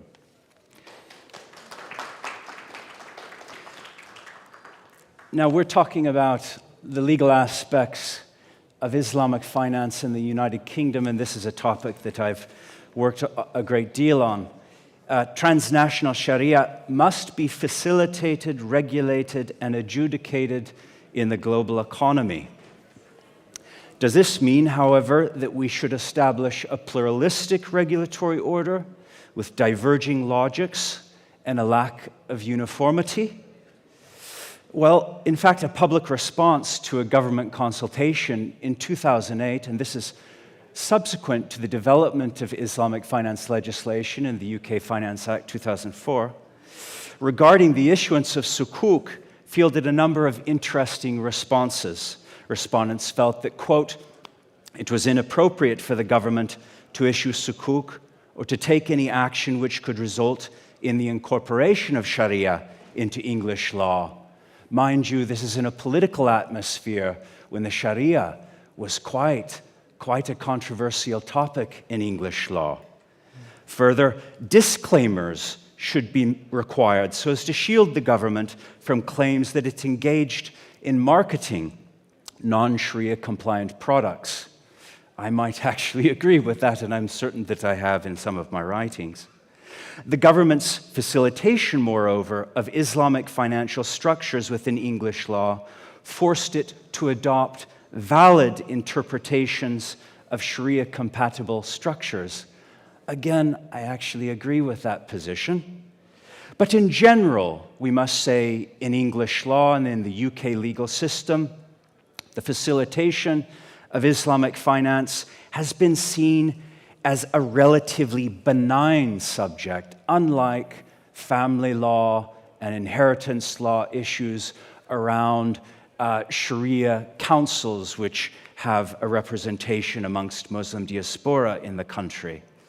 And so a lot of these amendments were essentially facilitated in a political time that otherwise may have prevented that facilitation of this industry. But it is for that reason, in fact, that these amendments were known as alternative finance arrangements. A neutral concept, not Islamic financial arrangements, but a concept devoid of religion, devoid of a prioritization of a particular financial market or population vis-a-vis the majority population, or vis-a-vis the diverse composition of the UK society.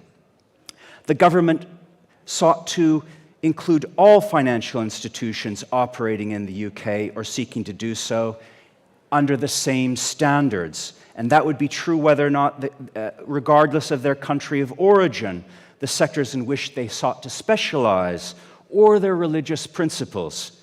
Legislation was not to be tied to the Quran or the Islamic faith, but rather the intrinsic features of underlying contracts under UK law to which the rules applied. This was a religiously neutral position, premised on establishing a so-called level playing field. But what is a level playing field? And can we really establish a level playing field for Islamic finance in the neoliberal global economy?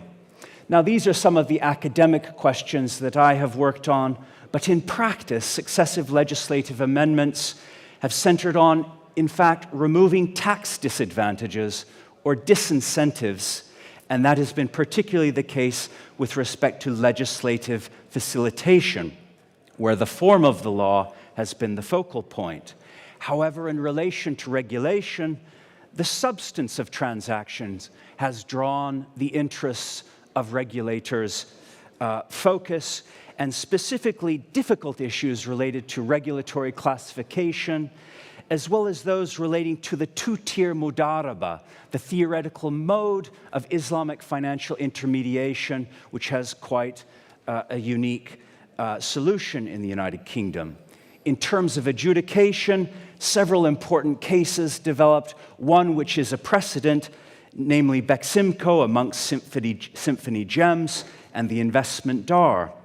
In Shamil Bank v. Beximco, the the English court decided that English law would not allow the Sharia to play the role of governing law of a contract, contrary to the Rome Convention and the subsequent Rome regulation. So where do we go from here, ladies and gentlemen? What next steps do we take to level the playing field? These are the questions I direct now to my eminent speakers, who I'd now like to introduce. And first, I'd like to introduce Professor Muhammad Abdel Haq, who's the founder of the Center of Opposition Studies and a professor of banking and the director, indeed, of the Center of Islamic Finance at the University of Bolton. As well as his academic knowledge, Muhammad has a wealth of practical experience. He's worked for Citibank, Deutsche Bank, HSBC. He's also the founding member of Oakstone Merchant Bank. In March 2003, he was one of the original members of the Islamic Finance Task Force, which is a non-ministerial group of industry experts in the country. Thank you very much, Mohammed, for being here. I'm going to introduce Dr. Amir Jamzic. I hope I've got that right. I've had to work on that. Please forgive me. It's the j that gets me. Before I allow the speakers to begin. Dr. Amir joined the Center for Islamic Finance in 2018, and he is currently working as a lecturer in Islamic banking and finance at the University of Bolton. He holds a PhD from University of Bolton and a master's degree in Islamic banking, finance, and management from the University of Gloucestershire. And Amir's intellectual interests center on intangible assets, as well in the Islamic financial institutions, and exploring ways in which they can be effectively managed and measured. Amir is supervising a number of research students from various disciplines in business studies, and also acts as a research coordinator for the Center of Islamic Finance. Please join me in welcoming these very eminent scholars. Can I stay here? Professor Mohammed, please, yes, make yourself comfortable. Thank you. We have 10 minutes. Please try to stick to that. No, I promise, and I'm aware of the pressure on time. Thank you very much for having me, and I'm grateful to Al Baraka Group and Sheikh Yusuf for his kind invitation, and to Brother Ibrahim for his support. Dr. Jonathan has probably explained a substantial part of my thesis for today, which is great. So I will try to emphasize on a different elements here. The first one is the government and regulators in UK very keen to boost the UK competitiveness. That's a fact here. And to achieve this, they would like to work together on the long-term vision, not short-term tactics, which is the regulators here, they believe that they are the standard bearer for innovation and regulations around the world. Also, the regulators in UK, the banking regulators, in particular probably the FCA, its view on risk is let us not be so afraid of failure that we stifle innovation. So this is now a new way of thinking, which is a bit probably different what you expect from a general regulator. As a result, the regulators here in UK, they are now currently transforming operations. They would like to, firms want speed, clarity, and certainty, particularly on authorizations. They would like to leading on international collaborations. Effective regulator has to be internationally engaged, and that is, by the way, indirectly will have an impact on Islamic finance, because if you want to work with international regulators, other regulators like Saudis, like UAEs, Islamic banking features. And that means they will, it is welcome development. As I mentioned earlier, definitely there is an emphasis on a greater risk appetite. They would like to see banking institutions have a bolder risk appetite. Doesn't mean you need to be reckless, by the way. That's to be defined and qualified. And of course, investing in digital and data infrastructure. Briefly, to sum it up, the regulators in UK interested in competitiveness, financial inclusion, and customer rights. That's the three words. If I may share with you, I thought it's a very, very relevant to quote the CEO of the FCA. He gave a speech recently, and I just would like, with your permission, Chair, to share it with our friends and brothers and sisters here.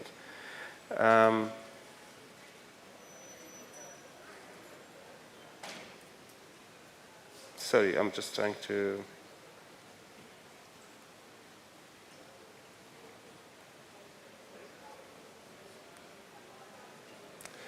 forgive me, it's, Murphy's Law. When anything could go wrong will go wrong now. And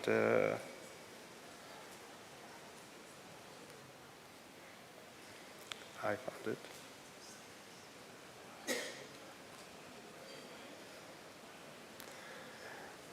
The CEO of the FCA gave a speech recently on financial inclusion. And the highlight of it, which I thought is very interesting, basically the FCA cares about financial inclusion and is seeking solutions to spread it. But it doesn't have all the levers at its disposal to have justified making it as a statutory requirement. And this is coming to your point, where is the law, can we have a dual system or not? They don't have the power to do further. The second point here I just would like to make out of his long speech is solutions. This is very interesting. The regulators give the platform, but the solutions come from industry and especially through technology. This is the belief of the regulators in UK, where clearer and more targeted products can be rolled out at the scale. The regulators are ready to regulate new products. So if I may move to another point, why we care, why the regulators in UK care about financial inclusion. The government definition of financial inclusion is that individuals, regardless of their background or income, have access to useful and affordable financial products and services. Campaigners argue that firms have resisted providing access to products and services to the less profitable customers.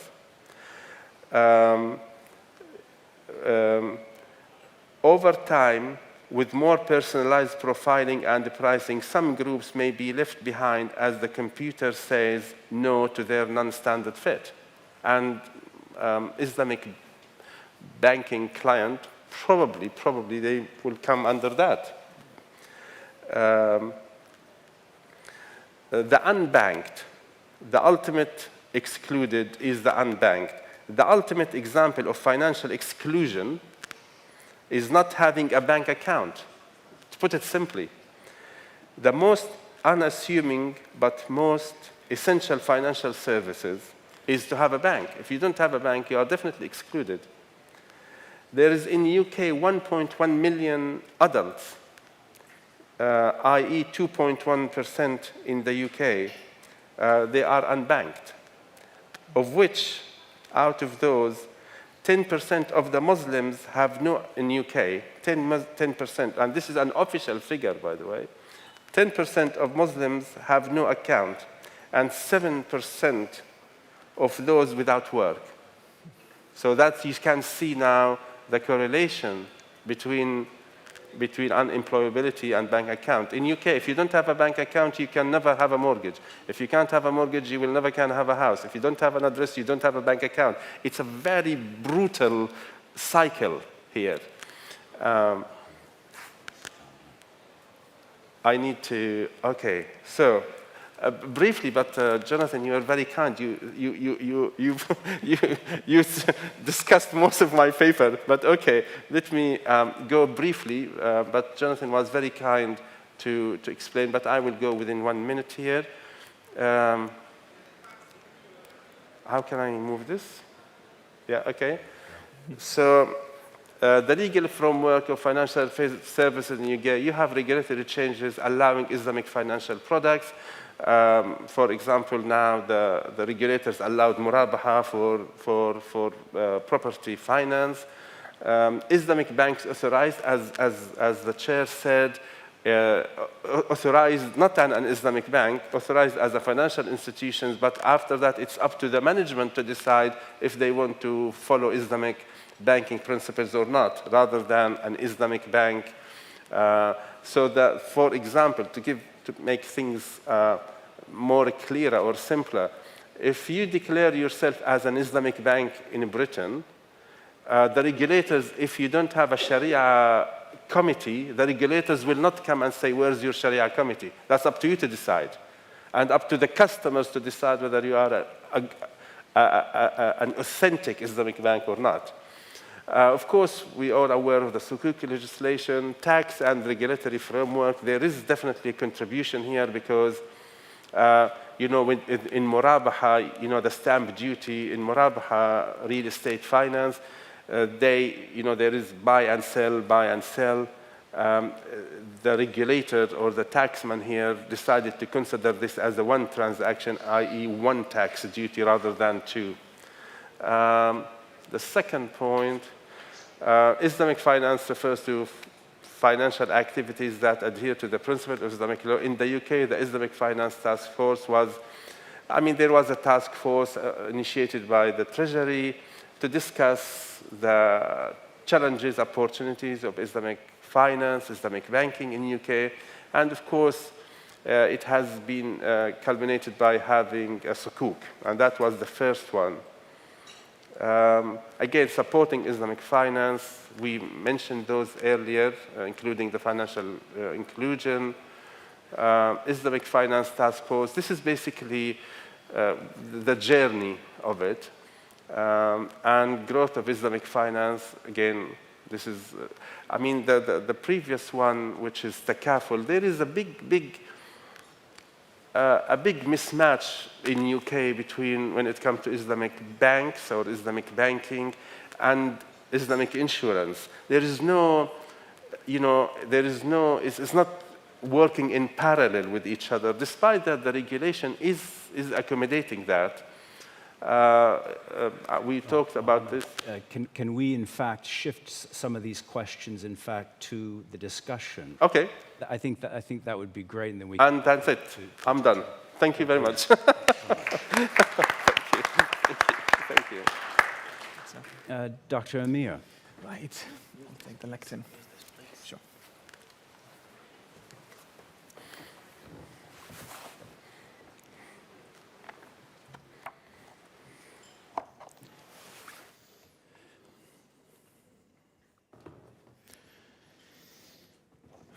Distinguished guests, colleagues, respected professors, Assalamu alaikum, everyone. I would like to begin by thanking Al Barakah Group for organizing such an important summit here in London. I'm especially grateful to Brother Yusuf Khalawi, Secretary General of Al Barakah Summit, for his leadership and vision. I promise I will keep the time. So today, just a brief outline, the official engagement in the Islamic economy sectors, the adoption of new developments in the Islamic finance services.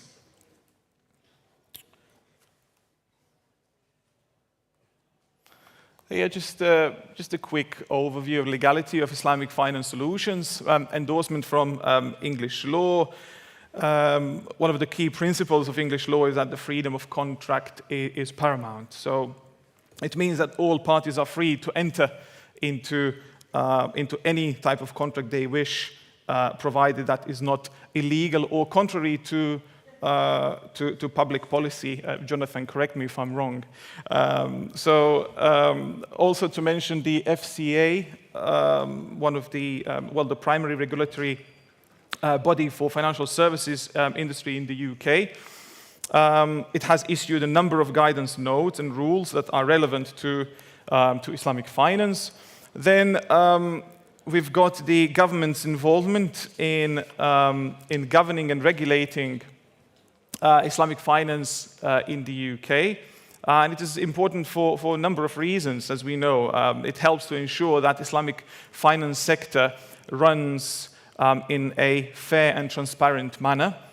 It helps to protect consumers from fraud and other forms of abuse, and also to promote growth of Islamic finance. In terms of the UK experience, reflection on Islamic finance, in 2014, seeking to to strengthen the UK's position as a centre for Islamic finance, UK government issues £200 million Sukuk bond, which was followed in 2021 with 500 million one. Now, I've put here Islamic finance solutions. Charity, trusts, zakah, awqaf. I'm sure we are all familiar with these. Let's just assume if we combine these with increased awareness and understanding of Islamic finance, greater product and service innovation. So we've got hubs being created. I just recently read Deloitte had Islamic Finance Knowledge Center. Improved access to Islamic finance, bankable and unbankable, which as Professor mentioned. Supportive government policies, then we can expect growth and real value added to the society that we live in. In terms of the fintech in Islamic finance industry, we've got some great examples from the GCC region and Malaysia.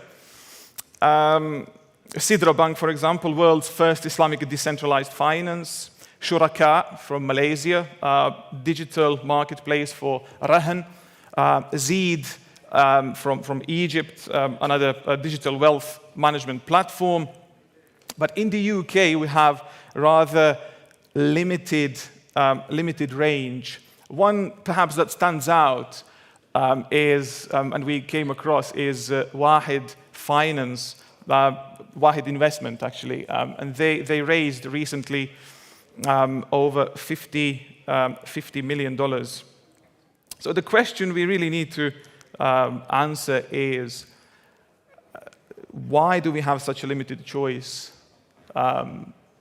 Fintech is being very much researched. We also have practitioners who are interested in implementing and realizing the ideas. Also to launch the public awareness campaigns. If I go back, partnerships between Islamic banks and fintech firms. This is very, very much needed. Companies, fintech companies, and Islamic banks, when they come together, it's a win-win situation for both. So banks could certainly gain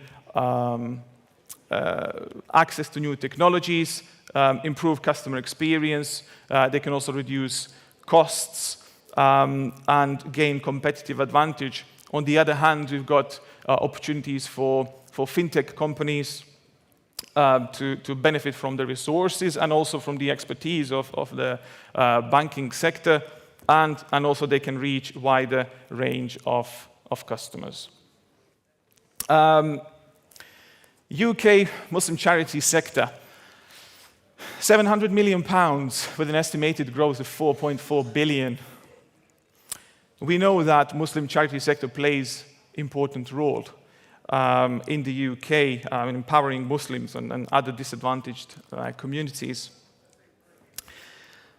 There have been a number of collaborations between Islamic banks and charities in the UK in investment projects. Not to promote any of the banks, but the one that really stands out is between Al Rayyan Bank and Islamic Relief in 2017. By looking at the size and the growth rate of the charity sector, there is a huge potential for investing in fintech. Zakah, hundreds of millions collected in the UK annually. This is what Brother Yusuf Khalawi mentioned in his speech at the beginning. So, zakah in the UK is given out and collected through different means, we know that, and we know that the large proportion of zakat funds is also sent abroad. But some of the interesting facts that we came across is the poverty rate in the UK, which is at our doorstep. So in 2021, according to statistics, 13.4 million people in the UK were in poverty. 21, 22, that percentage decreased, but yes, there was COVID, there was, of course, some of those factors influenced that. But certainly there is a huge opportunity for Muslim charity sector and also duty for Islamic banks and finance industry in general to add real value to the society. Promotion of social responsibility, ethical investment, financing, SMEs, and some of the vehicles, you can call them, zakat-based investment funds, sukuk, microfinance, zakat-backed takaful. Regulatory bodies, just very, very briefly, FCA I mentioned and its role in regulating Islamic finance, setting rules and guidance, supervising Islamic financial institutions, enforcing the rules. Then in terms of the regulations, we have the key regulation Finance Act in 2005.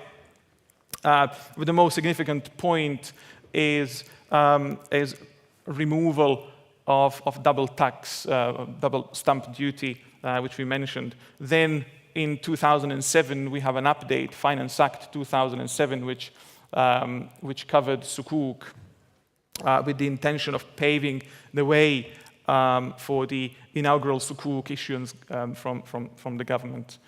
In terms of the challenges, there are many challenges. We need specialist knowledge in this area. Lack of harmonization of standards. We've been talking about this for quite a while now. But I'm very, very pleased and happy to see that last year in March, I came across the document where AOIFI and IFSB came together with the exposure draft, which is to work together on harmonizing the standards. So the need for coordination between regulators, need, of course, for public awareness.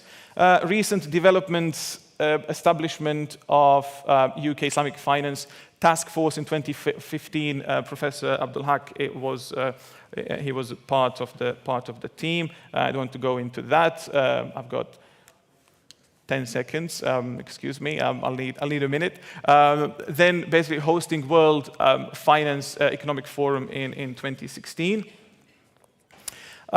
Just a brief timeline. In 2000, we have seen first fully Sharia compliant retail bank on the high street.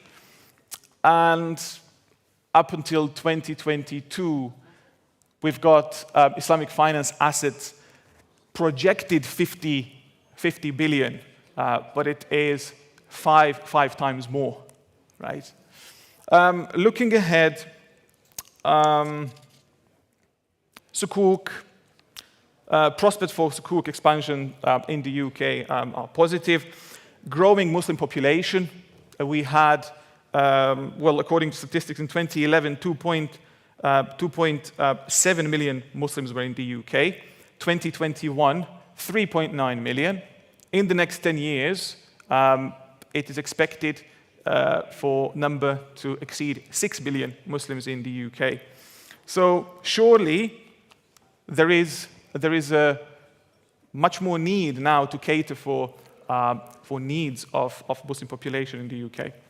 A well-developed financial market, supportive regulatory environment, and I'm just going to really close my speech with this quote here. Islamic finance has the potential to revolutionize the global financial system. There has to be more financial inclusion. We need to find ways for making it more ethical, and so we can ensure sustainability of the sector. Thank you very much.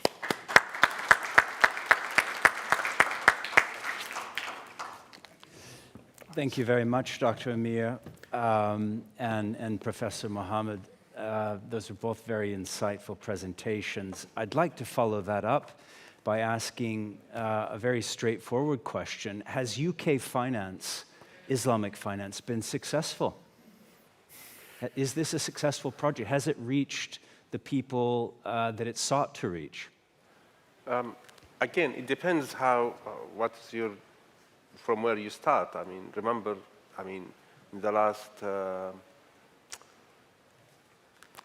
20 years ago, there was nothing, the first bank was established in UK according to Islamic principles. Interesting enough, it was founded by his late Sheikh Saleh al-Barakeh.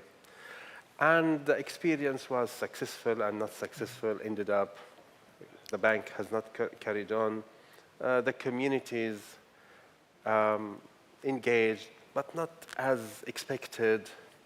So I personally, from where I sit, I think internationally, Islamic banking became much more successful than locally, i.e. the international banks in London deal with substantial volumes of Islamic banking money through institutional relationships, institutional banking. Whether now in the UK market, it has not reached its potential. And partly it's the cost, partly the communities, the Muslim communities are in various cities. They are not focused or concentrated in one area. So it's very, very difficult to have an Islamic commercial bank. Each branch will cost £3-4 million a year to rent, and it's the cost at the end of the day is very high. Maybe the new technology now will make the Muslim community can reach each other, But overall, it is definitely, it's moving in the right direction. The regulators here is, in my view, not neutral. I think the regulators, again, remember I have some practical job in the city as Oakstone. The regulators are positive, but within the law. You see what I mean? That we have a law, you need to follow, but whenever they understand the value of Islamic finance nationally and internationally. If I could follow that up, and Dr. Amir, I'm interested in your view as well on this. What more needs to be done in the law to facilitate a level playing field for Islamic finance?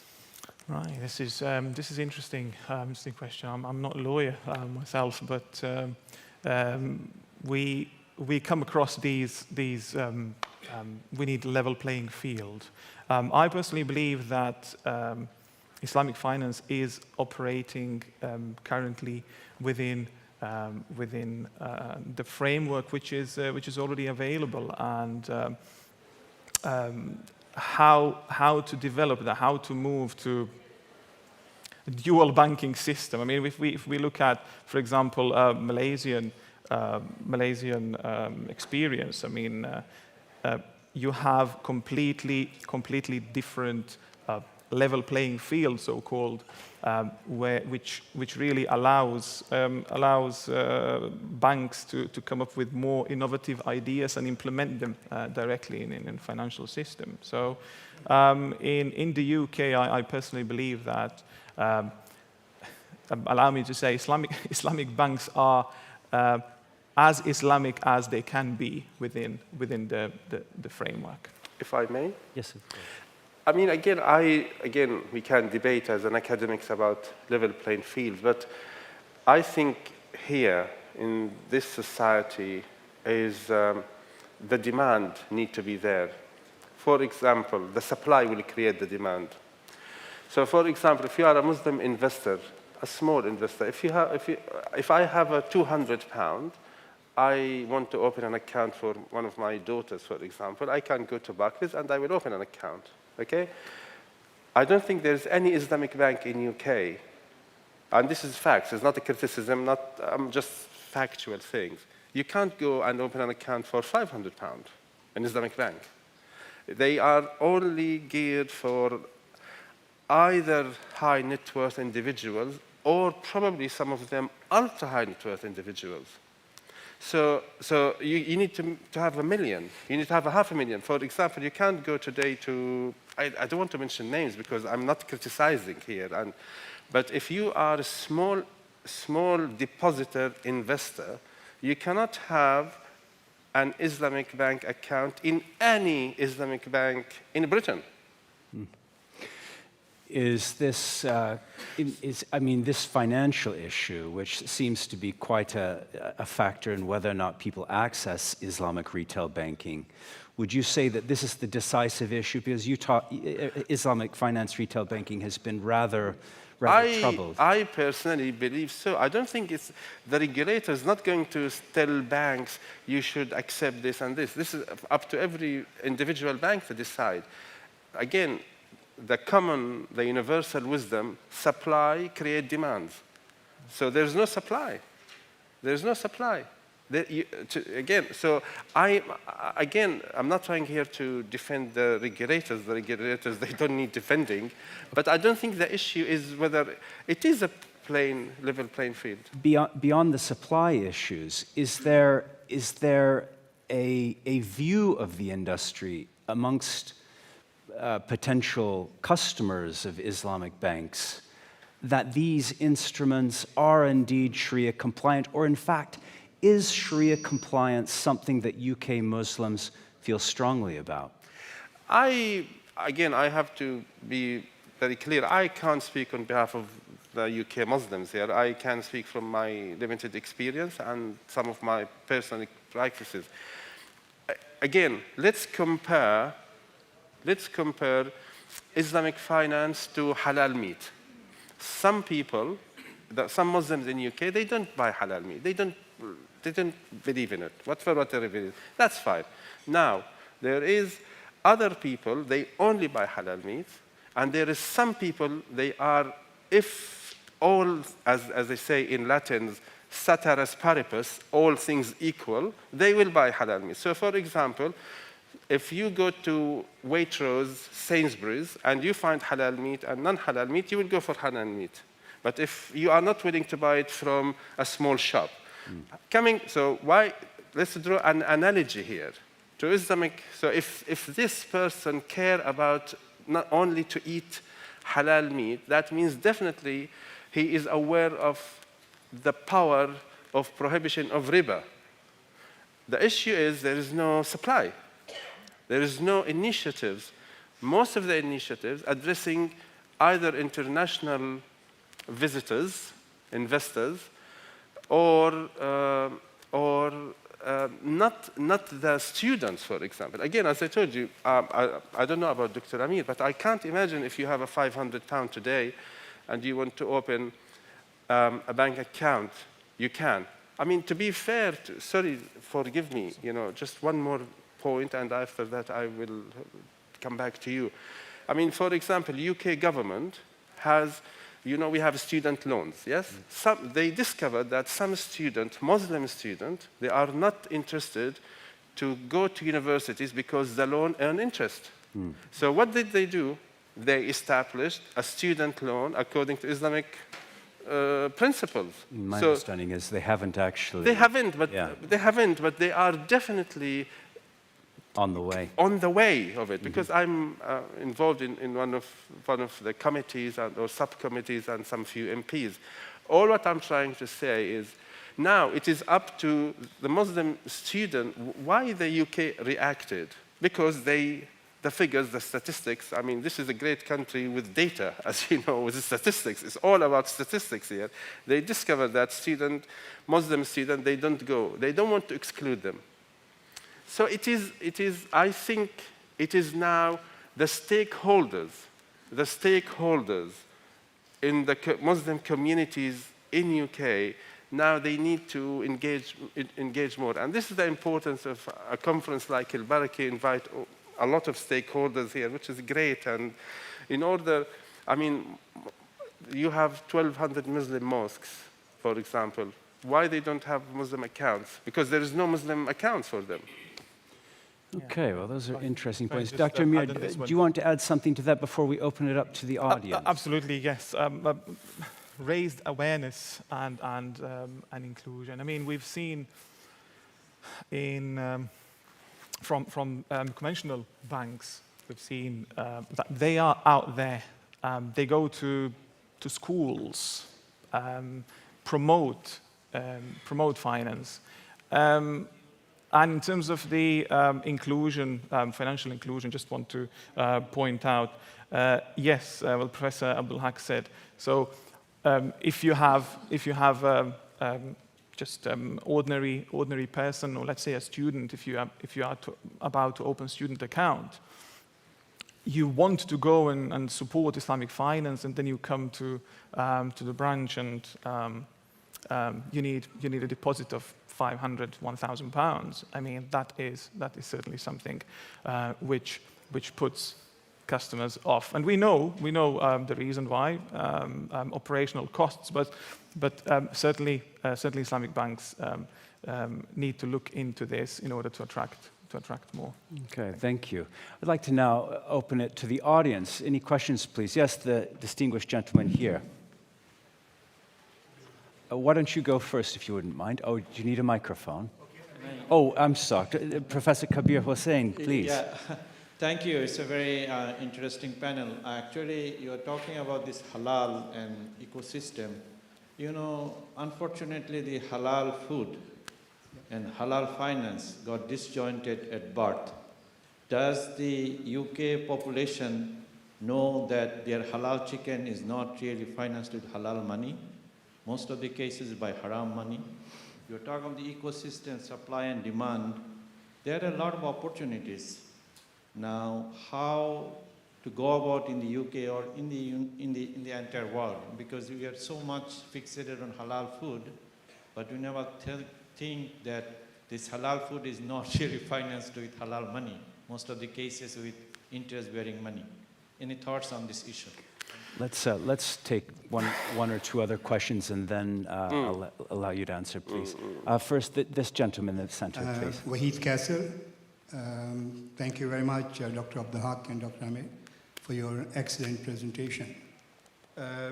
Further to what Dr. Abdul Haq said about the approval process with the regulator, I can add a bit more to that as the founder of Islamic Bank of Britain, that the regulator would look at all the elements that you put in the regulatory business plan.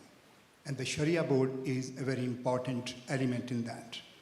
However, they will not interfere in the Sharia matters as to how the Sharia is structured or how the committee is structured, but they would want to know that we have, the processes in place where the customer is treated fairly. To Dr. Amir, I would say, I think in one of the slides I saw the first Islamic bank in 2000, that was set up in 2004, and I think that was probably the most jubilant day of my life when I was running from one radio station and one TV station to the other as a media spokesperson of the bank as well. And I think that was a great day for the Muslims. I would also like to add and appreciate the UK government and the regulator that they have facilitated lots of things for the promotion of Islamic finance and Islamic banking and Takaful. Back in 2000, we set up the Bank of England Committee for Islamic mortgages in particular, and I'm the founding member of that. We fought for 3 years to slash the double stamp duty on Islamic mortgages, and finally, we had the constitutional amendment for Islamic finance in 2003, where the double stamp duty was slashed. And I think the work continues. I am also the applicant and the chairman and the CEO and the part owner of the bank in France. I applied for the license back in 2009, but I'm still waiting. So that's the difference. This is how UK has facilitated the Islamic finance here. To Dr. Abdul Haq, also your mention about the account within the Islamic banks. There are some banks that may not open the account for the retail customer, but I know very well for the Islamic Bank of Britain, because I'm the one who set up the strategy. there was no discrimination. We always welcomed whether these were the ultra high net worth or the retail customers or even the SMEs. So just a correction there. Thank you. Okay, I'm able to take just one more question. I first have to go to this gentleman here, please. You, sir, yes, please. Thank you for giving me the opportunity to ask a question and a comment as well. Indeed, very interesting discussions that are taking place, and I'm pleased to have Dr. Abdul Haq, which we have worked over the years for many, many years. Some points are coming in. You mentioned the issue of the Islamic practice in the UK, and I agree 100% that the few that we have are making very clear that they basically are looking for profitable business. And there is no profitable business with the ordinary account holders in the UK. Many of us who were involved with Mr. Kesri and others going back into 1980s, late 80s and 90s with the former governor of the Bank of England, who assured us that he was quite keen to work on. The banks that actually came in, including the Islamic Bank of Britain, the very first bank, which we were part of it in establishing it, and then when they took it over, the whole objective has changed. Of course. They're looking for high net worth businesses, not only high net worth businesses in the UK, primarily from overseas. That's what they're after. And they don't mince their words, they are very clear about it. So my question is that if this is the sad reality, where I know thousands of people wanted to go into Islamic Sharia compliant banks to open their accounts, to feel their comfort, but how come that now to make them profitable? Because they will not come in if there's no profit, right? There's so much of discussion. We have got our key players here from different parts of the world. How can we incentivize them to come in? The government is very keen to work with the Islamic Sharia compliant banks, and we need to find a way on that. The second point you referred to is on the students' loan that is, of course, Islamic credit. I remember going back about 10 to 15 years, Prince Charles, well, King Charles, formerly as Prince Charles, was one of the first persons to come to us and say, how can we facilitate providing some finance to people who are very weak, who are coming out from prison, to support them, rehabilitate them, and we need to provide some sort of finance. We mentioned at that time that many of the Muslims would not be willing to take loans on that. And he said, let's find a way out. And at that time, the Muslim Council of Britain, with our key people in the department and the committee, we prepared a formula which he accepted and implemented as well. He did implement. Instead of charging interest, there was certain charge level of administration that took place, and it has been put into practice. So where there's a will, inshallah there's a way. There's no question about